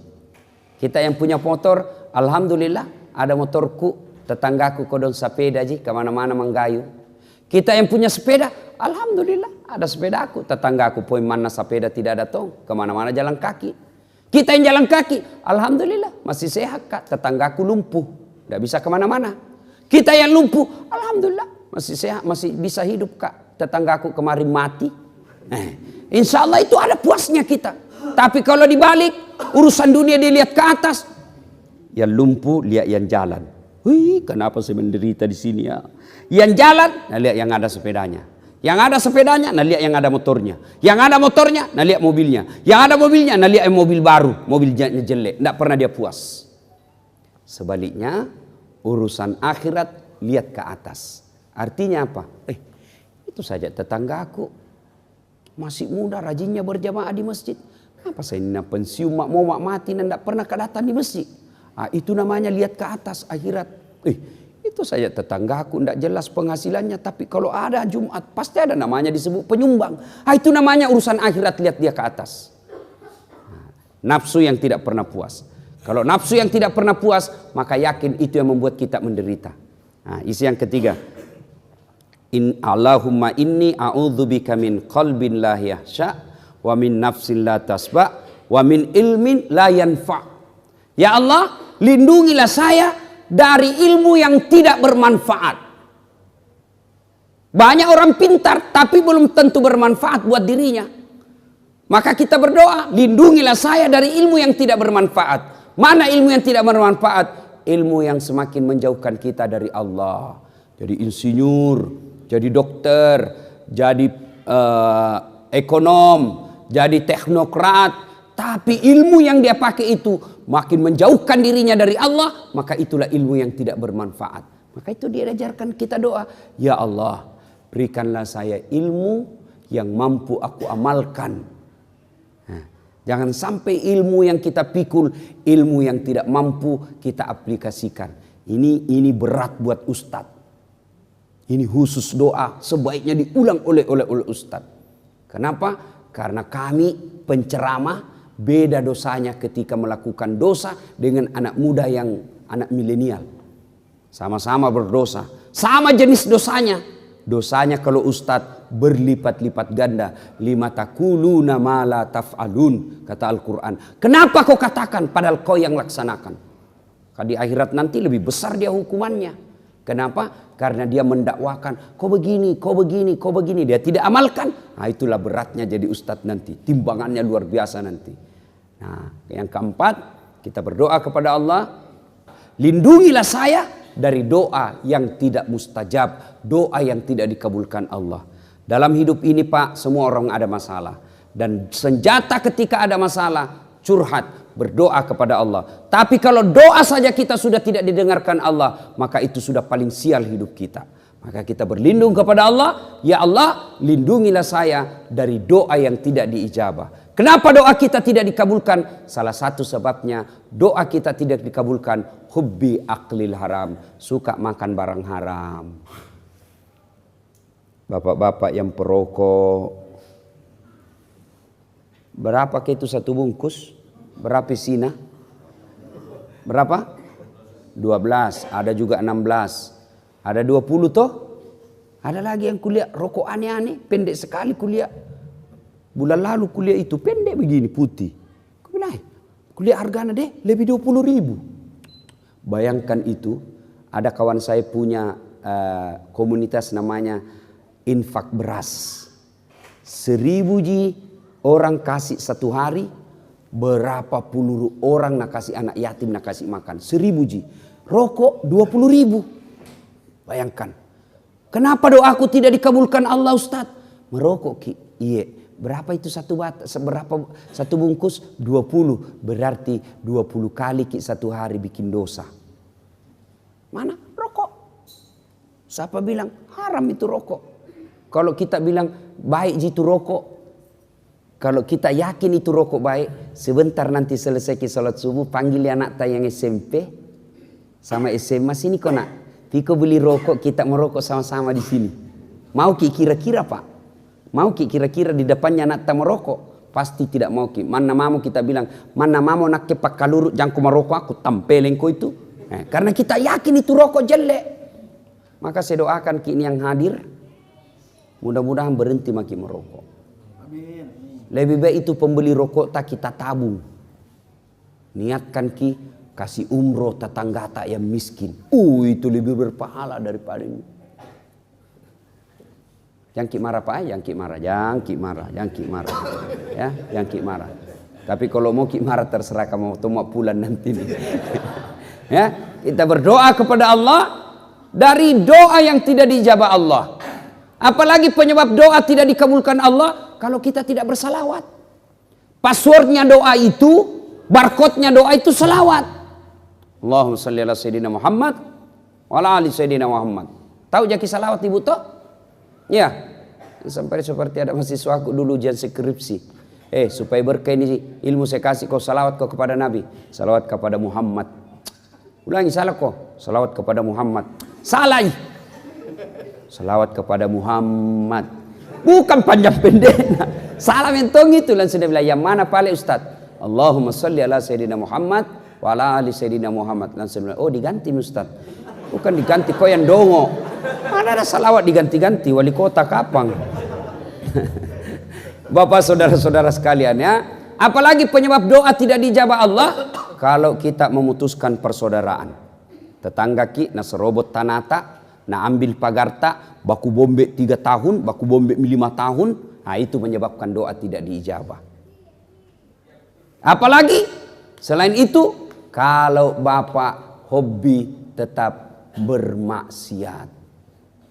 Nah, sudah sembahyang, dia tonji yang korupsi. Sudah lagi itu, dia tonji yang berzina. Sudah itu dia tonji yang makan barang haram. Itu maka doa tidak dijabah ketika wazalimun la yantaqi. Perbuatan zalim yang tidak bisa dia hentikan. Ibu bapak saudara-saudara sekalian, apabila doa ini kita ulang-ulang. Ya. 5 kali sehari semalam kita ulang-ulang doa ini. Masa Allah tidak kabulkan. Kalau kita baik bicara, kita ikuti pedoman dan tata cara berdoa. Oleh karena itu Bapak Ibu, kalau ada waktu tak ada rezeki kita bahkan bisa di-download. Itu ada buku namanya Pedoman Berdoa. Diajarkan kita bagaimana supaya doa kita diijabah Allah. Apa penyebabnya supaya, apa sebab-sebab doa tidak diijabah. Maka kalau kita sudah lakukan sunnah-sunnahnya, kita hindari apa larangan-larangan Allah, lalu kita berdoa sesuai yang diajarkan Nabi, maka Allah janji, ud'uni astajib lakum. Berdoaku kepadaku, pasti saya akan kabulkan. Sebagai motivasi, akhirnya suatu kali Nabi bertanya selesai sholat. Selesai salat subuh, Nabi balik bertanya, saudara-saudara sekalian, siapa di antara kalian yang mimpi tadi malam? Semua diam. Nabi menjelaskan, semalam saya mimpi, saya dibawa jalan-jalan masuk ke dalam surga. Saya diperlihatkan oleh Allah, ada hamba Allah dikasih hadiah masuk surga. yang banyak sekali hadiahnya. Lalu dia bilang, ini orang dikasih hadiah. Ya Allah, banyak betul ini hadiah kau kasih, Kak. Ibaratnya pahalanya cuma 5, Allah kasih 5.000. Banyak betul ini ya Allah. Kenapa bisa banyak begini? Allah sampaikan, ketahuilah hambaku, itulah doa-doamu yang tidak kukabulkan ketika kau hidup di dunia. Karena saya tahu kalau saya kasih kau itu doamu, kau tidak mampu memikulnya. Maka saya dulu berdoa, ya Allah mudah-mudahan saya menang wali kota 2013. Ternyata bukan kalah, cuma yang menang lebih banyak suaranya. Allah tahu, dah saat tidak bisa kau pikul itu amanah, kau tidak usah. Kau lebih jadi penceramah, keliling kau kemana-mana. Allah tahu. Ya Allah berikan saya kekayaan. Doa sudah disampaikan, tata caranya sudah dilaksanakan, sunnah-sunnahnya kita lakukan, menyebabkan doa cepat dikabulkan sudah dilakukan. Kok tidak dikasih? Berikan saya mobil. Allah tahu, Bu, kalau ada mobil tak, nah pakai suami tak selingkuh, akhirnya kawin lagi. Mana kita suka, Ibu? Pasti kita bilang, Jami ada mobilku deh, daripada ambil orang istriku, suamiku. Begitu. Kenapa saya tidak lulus? Sudah mau berdoa. Allah tahu bukan di situ tempatmu yang terbaik. Jangan pernah sangka buruk. Ya, mudah-mudahan ada manfaat. Lebih dan kurangnya mohon dimaafkan. Sebelum kita akhiri, mari kita kirimkan suratul Fatihah kepada Rasulullah Muhammad SAW. Khasiat dan keutamannya untuk orang tua kita masing-masing. Al-Fatihah. Ini ada baru-baru saya dapat informasi. Baru-baru saya dapat informasi. Kelas 2 SMP. Berapa umurnya itu kalau kelas 2 SMP?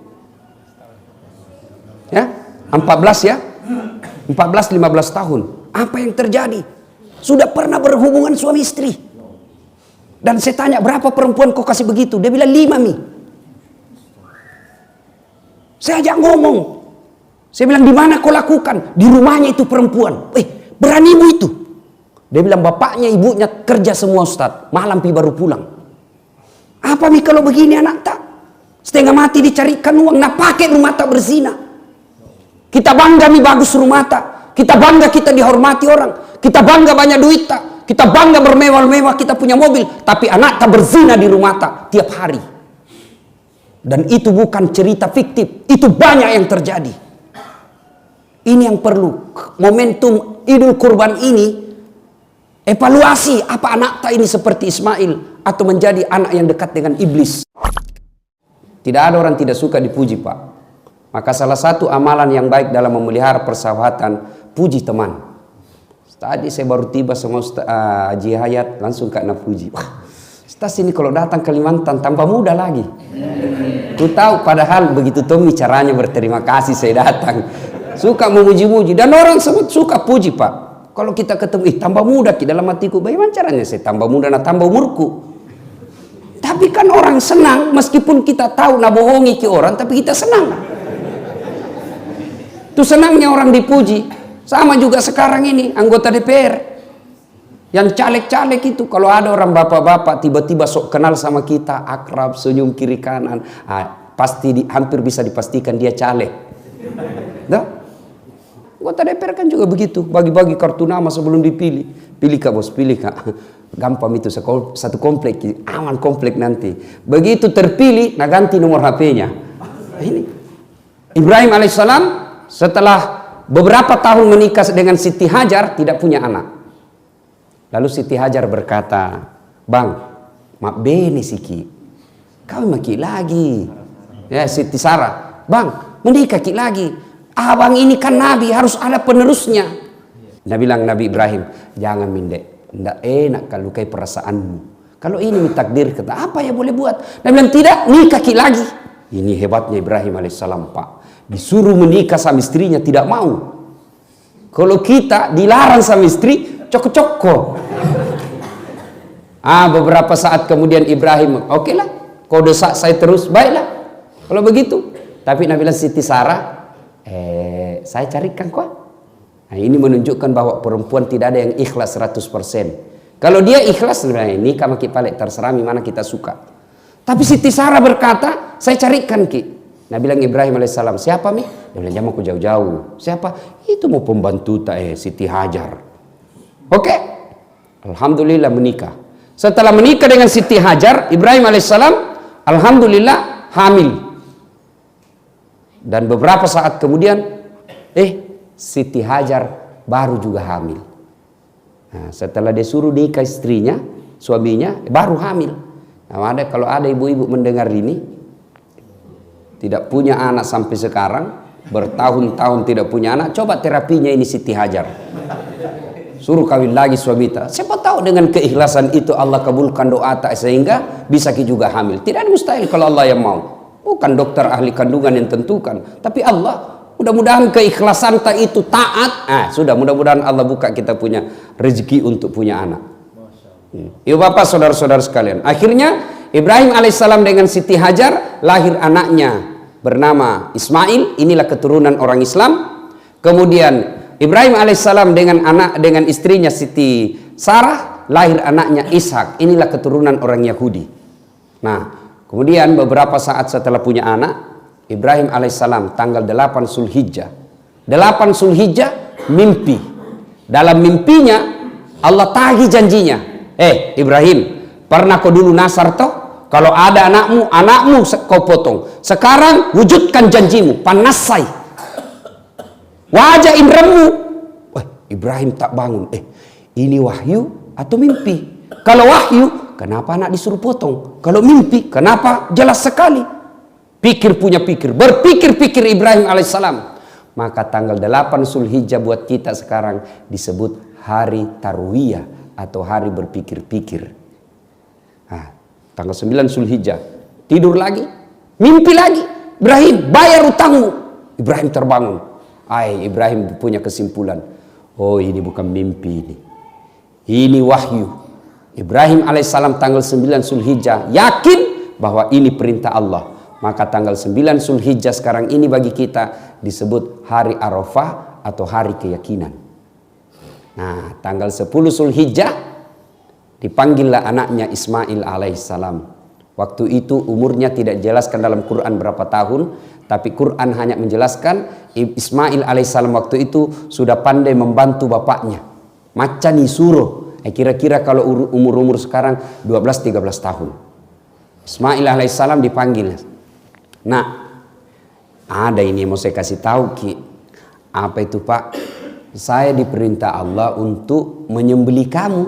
Bagaimana menurutmu?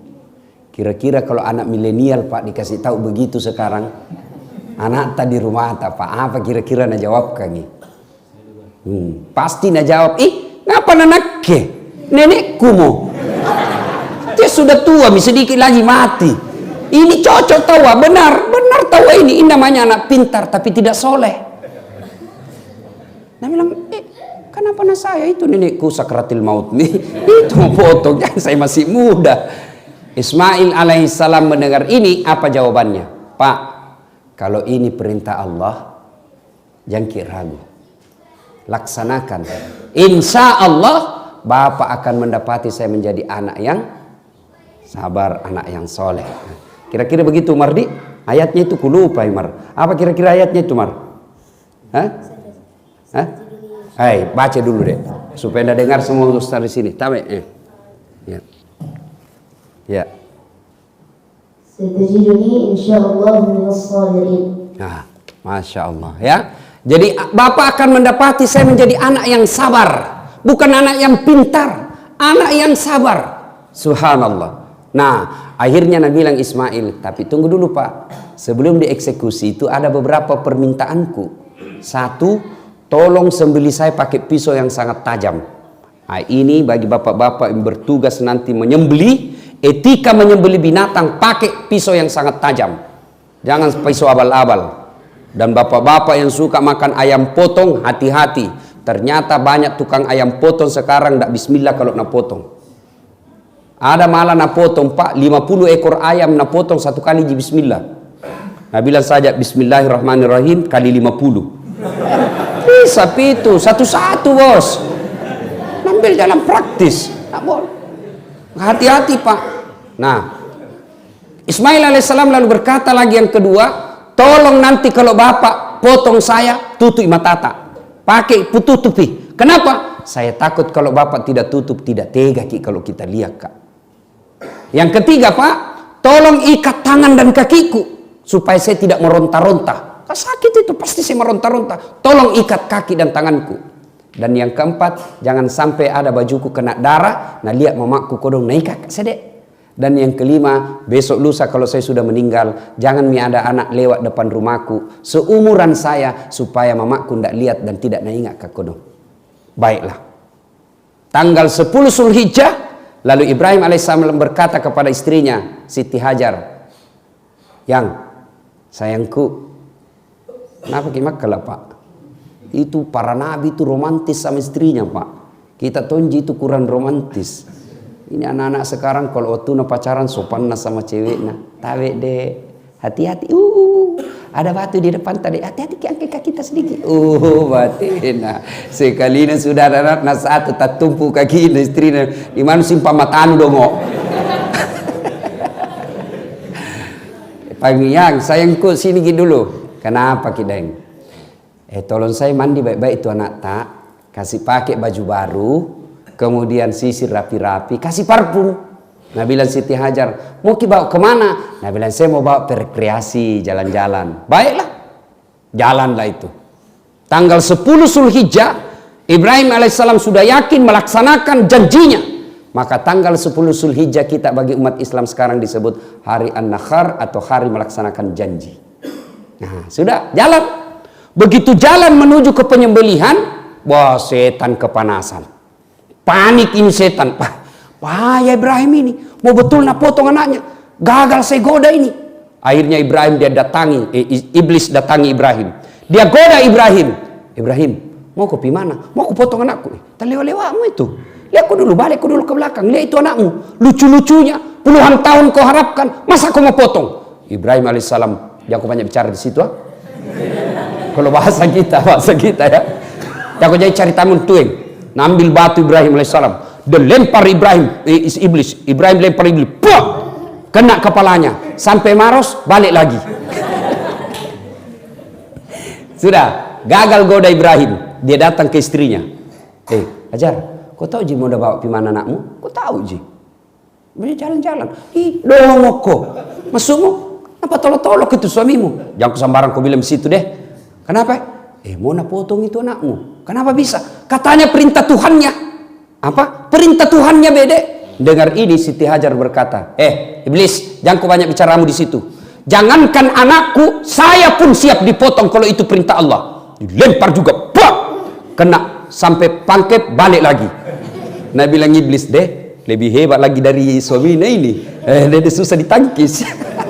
Dia bilang jangankan anakku, saya juga siap dipotong kalau itu perintah Allah. Gagal, tidak, iblis tidak putus asa. Nah datangi lagi Ismail lagi nagoda. Mas bro, anak-anak gaul tuh ada udah urusan tuh. Sini dulu. Apa cikali? Kau tahu mau ke mana bapakmu? Jalan-jalan. Dia bilang, toloko. Napa toloko itu? Sambarang mana ada orang tua patol-tol anaknya. Mau kau nak potong? Kenapa bisa? Bisa itu bapakku potong nggak? Dia bilang katanya perintah Tuhanmu. Kalau ini perintah Allah, jangan kau banyak bicara di situ. Ambil juga batu dan lempar, kena mata kanannya, pico. Apakah bahasa Indonesia itu pico? Itu picak apa? Rusak matanya sebelah kanan, kena kepalanya, lari iblis. Ini yang diabadikan kita dan umat Islam menjadi ritual pelaksanaan ibadah haji, yaitu melempar 3 jumroh. Jumrah Aqabah, Ula, Usta. Setan besar, tengah, kecil. Ada beda ini cerita, tidak tahu benar atau tidak. Jamaah haji Indonesia pergi melempar. Nah lihat itu dinding mau lempar. Nah bilang, ini setan patol-tolo selama ini. Iya ini patol-tolo terus kayak ini. Nah ambil batu, nah lempar. Nah bismillah, Allahu Akbar. Pas nah lempar, kembali itu batu. Hampir nak kena kepalanya. Nah ambil itu batu, ada tulisannya, sesama setan dilarang saling melempar. Dia bilang, kok dah lah di Indonesia temangki, di sini nu lempar kak. Saudara-saudara sekalian, akhirnya iblis pergi. Nah, Ibrahim alaihissalam sudah baringkan anaknya. Lalu dibaringkanlah, dirapatkan di pipinya di tanah. Ibrahim alaihissalam sudah dia tutup matanya, kemudian mulailah dia gorok lehernya anaknya. Nah ini tempatnya, wallahu alam benar atau tidak. Itu kalau kita pergi umrah atau haji, ya setelah kita pulang wisata dari Arafah sampai di Mina, biasa itu ustadz atau mutawib tak, tour leader tak bilang, bapak-bapak di sebelah kiri setelah istana ada di atas bukit yang seperti pos-pos satpam. Disitulah tempatnya Ismail alaihissalam dipotong. Wallahu alam benar atau tidak. Yang belum ke sana saya doakan mudah-mudahan segera ke sana melalui Pak Hayat atau saya mau. Persaingan bebas Pak Hayat. Sudah ya, sudah sampailah. Nah, dibaringkan, mulailah digerek. Nah, ketika digerek tangan lehernya, tidak mempan. Nah, bilang anak tak, nah bilang Ismail, kau main-main ki kapan Pak? Tidak, ku keras ini. Nah bilang, barangkali tidak tajam pisau tak? Dia ambil pedangnya, dia hantamkan ke batu. Pecah. Nah bilang, batu keras pecah. Lehernya ini lembut, kau tidak dimakan. Lalu, nah bilang Ismail alaihissalam, tunggu, ulangi lagi Pak. Ulangi lagi. Ibrahim sudah mau potong kedua kalinya. Dia bilang, tunggu dulu Pak. Ismail alaihissalam bilang, tunggu dulu Pak. Apa lagi nak? Lepaskan ikatan kaki dan tanganku. Jangan diikat Kak. Kenapa? Kalau saya diikat seperti ini, nanti Allah menilai saya tidak ikhlas. Lepaskan saya supaya saya kelihatan ikhlas melaksanakan perintah ini. Baiklah nak, dilepaslah. Dipotong kedua kalinya, tidak mempan juga. Lalu pada saat Ibrahim alaihissalam dia gerek anaknya, Allah kumpulkan seluruh malaikat. Malaikatku, sini kau. Lihat kau semua ini manusia. Yang waktu saya ciptakan Adam, kalian memprotes saya. Kalian berpikir kalau manusia kau angkat menjadi khalifah di dunia ini, hancur mereka, menghancurkan saja dunia. Lihat mako, karena cintanya kepada perintahku, ingin mewujudkan cintanya kepada Allah, dia sembeli anaknya yang satu-satunya. Potong. Kemudian pada saat itu kekaguman malaikat Jibril, lalu berkata malaikat Jibril, Allahu Akbar, Allahu Akbar, Allahu Akbar. Disambung oleh Ibrahim alaihissalam, la ilaha illallah huwallahu akbar. Lalu Ismail alaihissalam menjawabnya dengan kalimat Allahu akbar walillahil hamd. Ini kalimat kalau kita lebaran sekarang, Allahu akbar, Allahu akbar, Allahu akbar, la ilaha illallah huwallahu akbar, Allahu akbar walillahil hamd. Inilah yang disunnahkan Rasulullah ketika kita dari rumah menuju ke tempat ibadah Idul Fitri atau Idul Kurban. Nah, biasa kalau kita dari rumah ke masjid Pak, takbir jaki, takbiran ki. Nah, kalau anak-anak milenial sekarang tidak takbir Pak, update status. Mulai nak pakai kudungnya, mulai nak pakai bajunya, update status update status. Siap-siap Idul Fitri. Di jalan foto selfie. OTW masjid, sampai masjid foto lagi 2 rakaat sholat tahiyatul masjid, sujud, mana sujud, nah foto ton dari atas. Alhamdulillah selesai Idul Fitri. Nah itu anak-anak milenial sekarang. Ibu bapak saudara-saudara sekalian, inilah sejarahnya Idul Kurban. Nah apa kira-kira hikmah yang ingin kita ambil dari kisah ini? Ini yang penting. Sejarah ini insya Allah kita sudah tahu mengerti maki. Nah sekarang apa pelajaran yang kita ingin ambil? Satu, percayalah ketika kita ingin melakukan kebaikan, iblis pasti kepanasan. Setiap kita mau melakukan kebaikan, iblis pasti berupaya menggoda kita. Bukan cuma sekali kita dia goda, berkali-kali, dan tidak akan berhenti sebelum berhasil. Salah satu definisi iblis itu berupaya menggoda kita sampai berhasil. Jadi iblis itu tidak akan berhenti sebelum dia berhasil menyesatkan kita. Contoh, hayya 'alas shalah. Nah, bangun ki, nagoda ki iblis dulu. Sebentar pi, masih ada waktu ini 10 menit baru kaman. Anggaplah bapak berhasil. Bangun, jangan pikir setan berhenti di situ. Nagoda ki lagi, apa nabisik ki? Dingin, wudhu ke subuh tuh, dingin. Akhirnya apa? Wudhu kita tidak sempurna, buru-buru kita. Percayalah ketika wudhu kita batal, maka tidak sah kita punya sholat. Nagoda ki, anggaplah wudhu sangat bagus. Nagoda ki itu langsung bunyi handphone tak? Bunyi handphone, langsung bunyi, kita wudhu sambil terima handphone. Yo, sebentar pi, di mana ki warung kopi sebentar? Yo sama makin nanti, tunggu mana? Coba wudhu. Sah wudhu kita, tapi dia berupaya untuk tidak menyempurnakan. Kenapa? Supaya kurang pahala tak. Anggaplah kita berhasil wudhu dengan baik. Nah goda ki lagi sampai di masjid. Nah lihat timer, hampir mikomat. Dah cukup itu 3 menit. Duduk mako jam mako salah doa tayi. Dia goda terus kita. Anggaplah kita berhasil sholat dengan baik. Setan putus asa tidak. Nah goda ki lagi. Jam aku pakai surah pendek. Fatihah mau saja. Anggaplah kita berhasil baca Fatihah dengan baik, dengan surah pendek dengan baik. Gerakannya lagi nak ganggu iki. Sudah gerakan dengan baik. Jangan pikir setan mundur sampai di situ. Nah goda ki lagi. Nah bisik ki. Tidak ada kalahku dalam masjid ini. Kau paling soleh, yang lain salah ngasing. Itu salah cara takbir itu, salah caranya itu letakkan jari, semua salah itu. Akhirnya dalam hati kita muncul ujub, mau dibilang, mau diborro. Dia bilang, iya tahu, saya paling soleh di sini. Masuk iblis. Auzubillah min dzalik. Nah, percayalah Bapak Ibu sekalian, termasuk sekarang Idul Kurban. Mau berkurban, iblis menggoda kita. Kambing, 2 juta itu mahal. Bisa aku lagi kasih anakmu untuk bimbingan belajar. Setan masuk di situ. Bagaimana berupaya segala cara agar kita gagal. Makanya ketika iblis sudah menggoda kita, Allah kasih senjata. Senjatanya apa? Kalimat istighfar. Astaghfirullahaladzim wa atubu ilaihi. Ketika Nabi Isra Mi'raj, Nabi makin jauh, makin dekat, ada cahaya kayak api, makin dekat, maka Nabi melawannya dengan kalimat astaghfirullahaladzim wa atubu ilaihi. La ilaha illa anta subhanaka inni kuntu minadz zalimin. Itu kita baca. Adik-adik di kampus lagi duduk-duduk tiba-tiba lewat cewek cantik. Tertiup angin roknya, kelihatan betisnya. Seumur-umur tidak pernah lihat betis cewek. Putihnya. Apa diucapkan, Dek? Apa? Alhamdulillah. Subhanallah. Maha suci Allah yang telah menciptakan keindahan itu. Ternyata masih dilihat juga. Sudah berkedip mata, palingkan pandangan, lalu ucapkan astagfirullah. Itu kedipan mata batasnya itu rezeki. Kalau tidak disengaja, kalau sudah berkedip, palingkan pandangan. Jangan tahan pandangannya. Astagfirullah. Astagfirullah. Astagfirullah. Bukan tobat itu cikali. Sudah.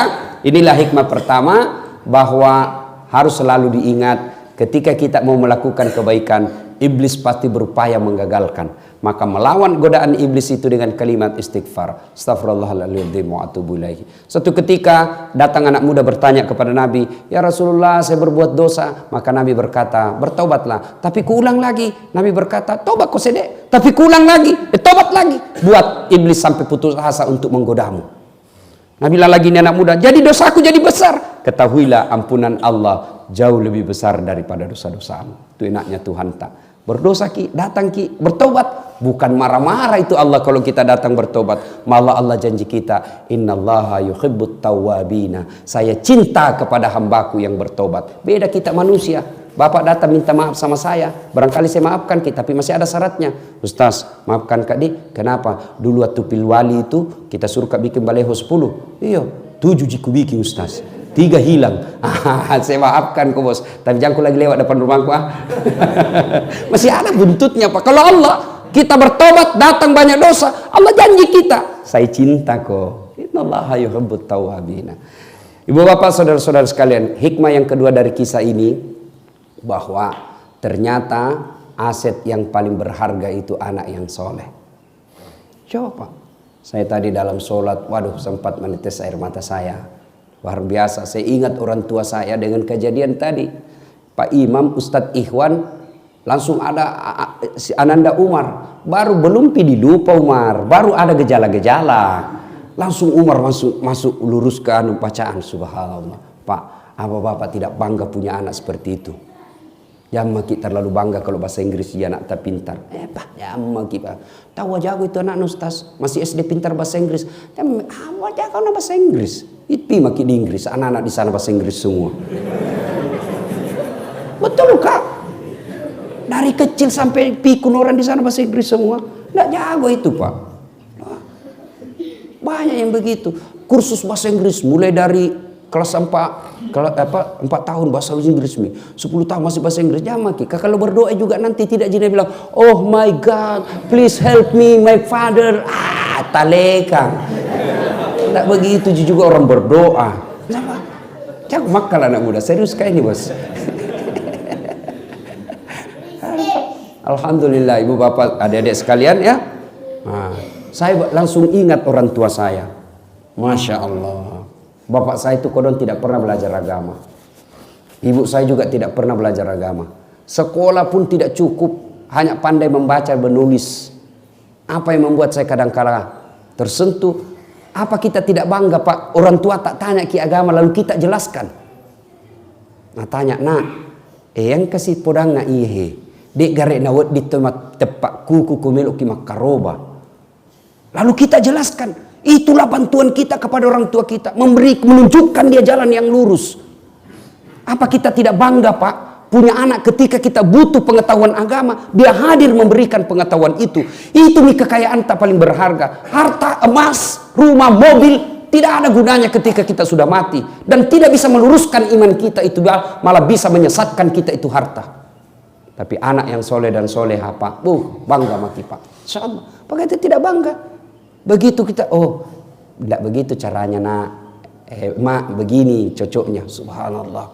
Pada usia senja orang tua kita arahkan ke agama yang lebih dekat dengan Allah Subhanahu Wa Taala. Nah sekarang orang tua hati-hati didik anak sekarang pak. Ya, siapa yang didik anak tas sekarang? Handphone. Siapa yang didik anak tas sekarang? Warnet. Siapa yang didik anak-anak kita sekarang? TV. Auzubillah min zalik. Saya doa mudah-mudahan tidak begitu anak tak pak. Ini ada baru-baru saya dapat informasi. Baru-baru saya dapat informasi. Kelas 2 SMP. Berapa umurnya itu kalau kelas 2 SMP? Ya, 14 ya? 14-15 tahun. Apa yang terjadi? Sudah pernah berhubungan suami istri. Dan saya tanya berapa perempuan kau kasih begitu? Dia bilang 5 mi. Saya ajak ngomong. Saya bilang di mana kau lakukan? Di rumahnya itu perempuan. Beranimu itu. Dia bilang bapaknya ibunya kerja semua Ustaz. Malam baru pulang. Apa mi kalau begini anak tak? Setengah mati dicarikan uang. Nah pakai rumah tak berzina. Kita bangga mi bagus rumah tak. Kita bangga kita dihormati orang. Kita bangga banyak duit tak. Kita bangga bermewah-mewah kita punya mobil. Tapi anak tak berzina di rumah tak. Tiap hari. Dan itu bukan cerita fiktif. Itu banyak yang terjadi. Ini yang perlu. Momentum Idul Kurban ini. Evaluasi apa anak tak ini seperti Ismail. Atau menjadi anak yang dekat dengan iblis. Tak ada gunanya anak tak tinggi sekolahnya kalau dia jauh dari agama. Begitu kita masuk di kubur. Siapa yang doakan kita? Masuk di kubur siapa doakan kita? Saudara tak? Jangan makin harap. Tanya diri tak masing-masing. Pernah enggak kita doakan adik tak dalam 24 jam? Pernah kita doakan saudara tak dalam 24 jam? Jarang. Saya saja nak minta tapi saudaraku baru saya doakan. Doakan kak dia? Iya gampang nih. Tapi ibu bapak lah yang selalu kita doakan setiap sholat ki. Orang tua tak ji. Nah kalau anak tak tidak tahu sholat, orang tua anak tak tidak pernah datang ke masjid berjamaah, anak tak tidak pernah kita dengar mengaji. Bayangan itu pak di kuburan nanti sengsara hidup tak. Ayo, jangan sampai anak tak. Kita ini orang tua kan kadang gagal wujud cintanya baik, sayang mau nyayangnya anaknya bagus, tapi aplikasinya yang salah. Semangat cintanya kepada anak bagus, tapi cara cintanya itu yang salah. Dibelikan HP-nya smartphone. Itu bapak kalau belikan anak tas smartphone, lalu dia punya data. Oke, tidak ada datanya, tapi dia punya wifi. Dia dapat internet gratis. Saya ini dosen komunikasi. Banyak meneliti soal media. Dan itu amanah tak di mana dapat itu pak? Di mana dia dapat informasi porno-porno? Dari handphonenya. Coba maki, suruh tulis di situ. Anak-anak kita pakai smartphone. Nah tulis saja itu di mesin pencari. Film porno. Indonesia blokir. Tapi ada lagi mesin yang bisa membebaskan blokir itu. Akhirnya apa? Pencariannya lari dulu ke Singapura. Tidak diblokir, dia bisa buka. Dan keluarlah itu ratusan informasi tentang porno. Kalau kita dulu kecil pak, jangankan film, gambar saja tidak bisa didapat. Akhirnya apa? Kita tidak pernah pikiran yang jorok-jorok. Sudah itu tiap malam diterpa otaknya dengan pikiran-pikiran porno. Sudah itu malam anak tak kita kira jago ki, satu anak satu kamar, kita rusak itu anak tak. Kita dulu zaman kecil, satu kamar, 3 bersaudara di dalam. Akhirnya apa? Kita punya kekerabatan persaudaraan kencang. Kita punya persaudaraan kuat. Kenapa? Kita sama tidur. Sekarang satu anak satu kamar, satu anak satu TV. Tidak pernah ketemu, pulang rumahnya, pulang sekolah, masuk kamarnya masing-masing. Memegang HP-nya, mulai mima video call. Hati-hati Pak, ada namanya sekarang video call. Lihat kak beda bibir tak dek, ini nih kak, kasih turun sedikit, ya sedikit lagi dek, buka sedikit. Apa? Tiap malam dia begitu, tiap malam. Akhirnya apa? Ketemu nanti nak praktek nih. Itu yang merusak anak-anak kita. Maka Bapak, pengajian kali ini hati-hati Pak. Jangan maki kasih smartphone anak tak, masuk lagi Pak. Belum saatnya dia pegang itu. Kasih saja HP 3G, seperti HP nama mamaku. Miss call G, SMS G, terima G. Itu mau saja. 3G juga itu bos. Bapak saudara-saudara sekalian. Yang ketiga, hikmah dari pengajian kita ini. Bapak ibu saudara-saudara sekalian, berkurbanlah. Alhamdulillah, Allah tidak nasuruh jaki potong anak tak. Tapi kambing jina suruh ki sama sapi. Ya kalau nasuruh ki potong anak tanah empat, masih ada pilihan. Potong anakmu, dicari yang mana yang paling dongo ini.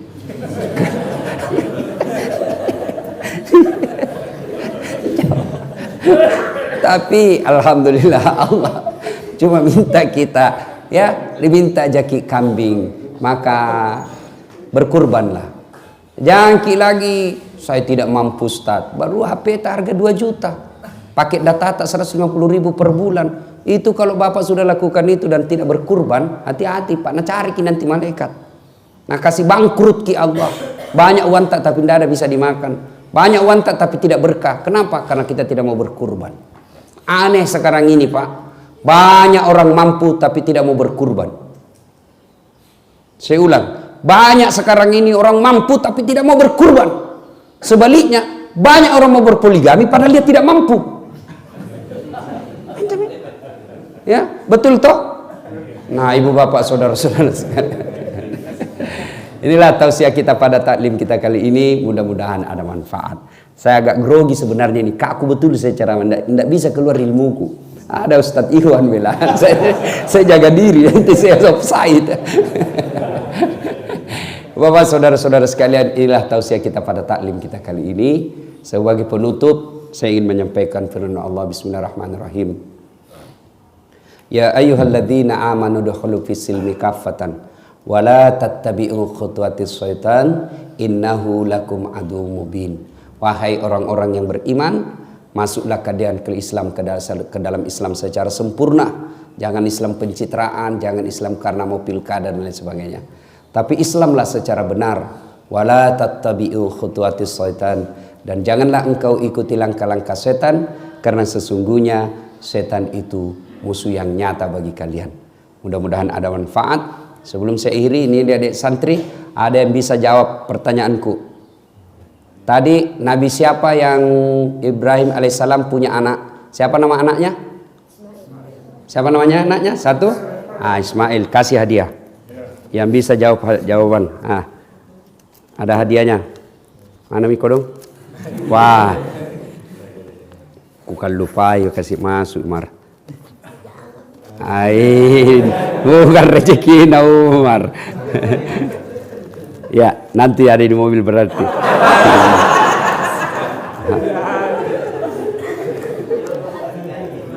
Sudah dijanji tawa. Uang Malaysia mau kukasih Umar. Ya ambil ya, rezeki. Uang Malaysia, mudah-mudahan bisa pergi Malaysia Umar. Ya, Bapak saudara-saudara sekalian, inilah tausiah kita, mudah-mudahan ada manfaat. Satu lagi, apa hikmah dari pengajian tadi ini? Ada 3 dek. Ini yang hafal-hafal. Ada 3 apa? Ada yang tahu? Satu mau sebut. Siapa? Siapa? Ayo, ada lagi? Siapa? Ya, Pak. Menjadi anak soleh ya, dapat hadiah juga. Nah hadiahnya.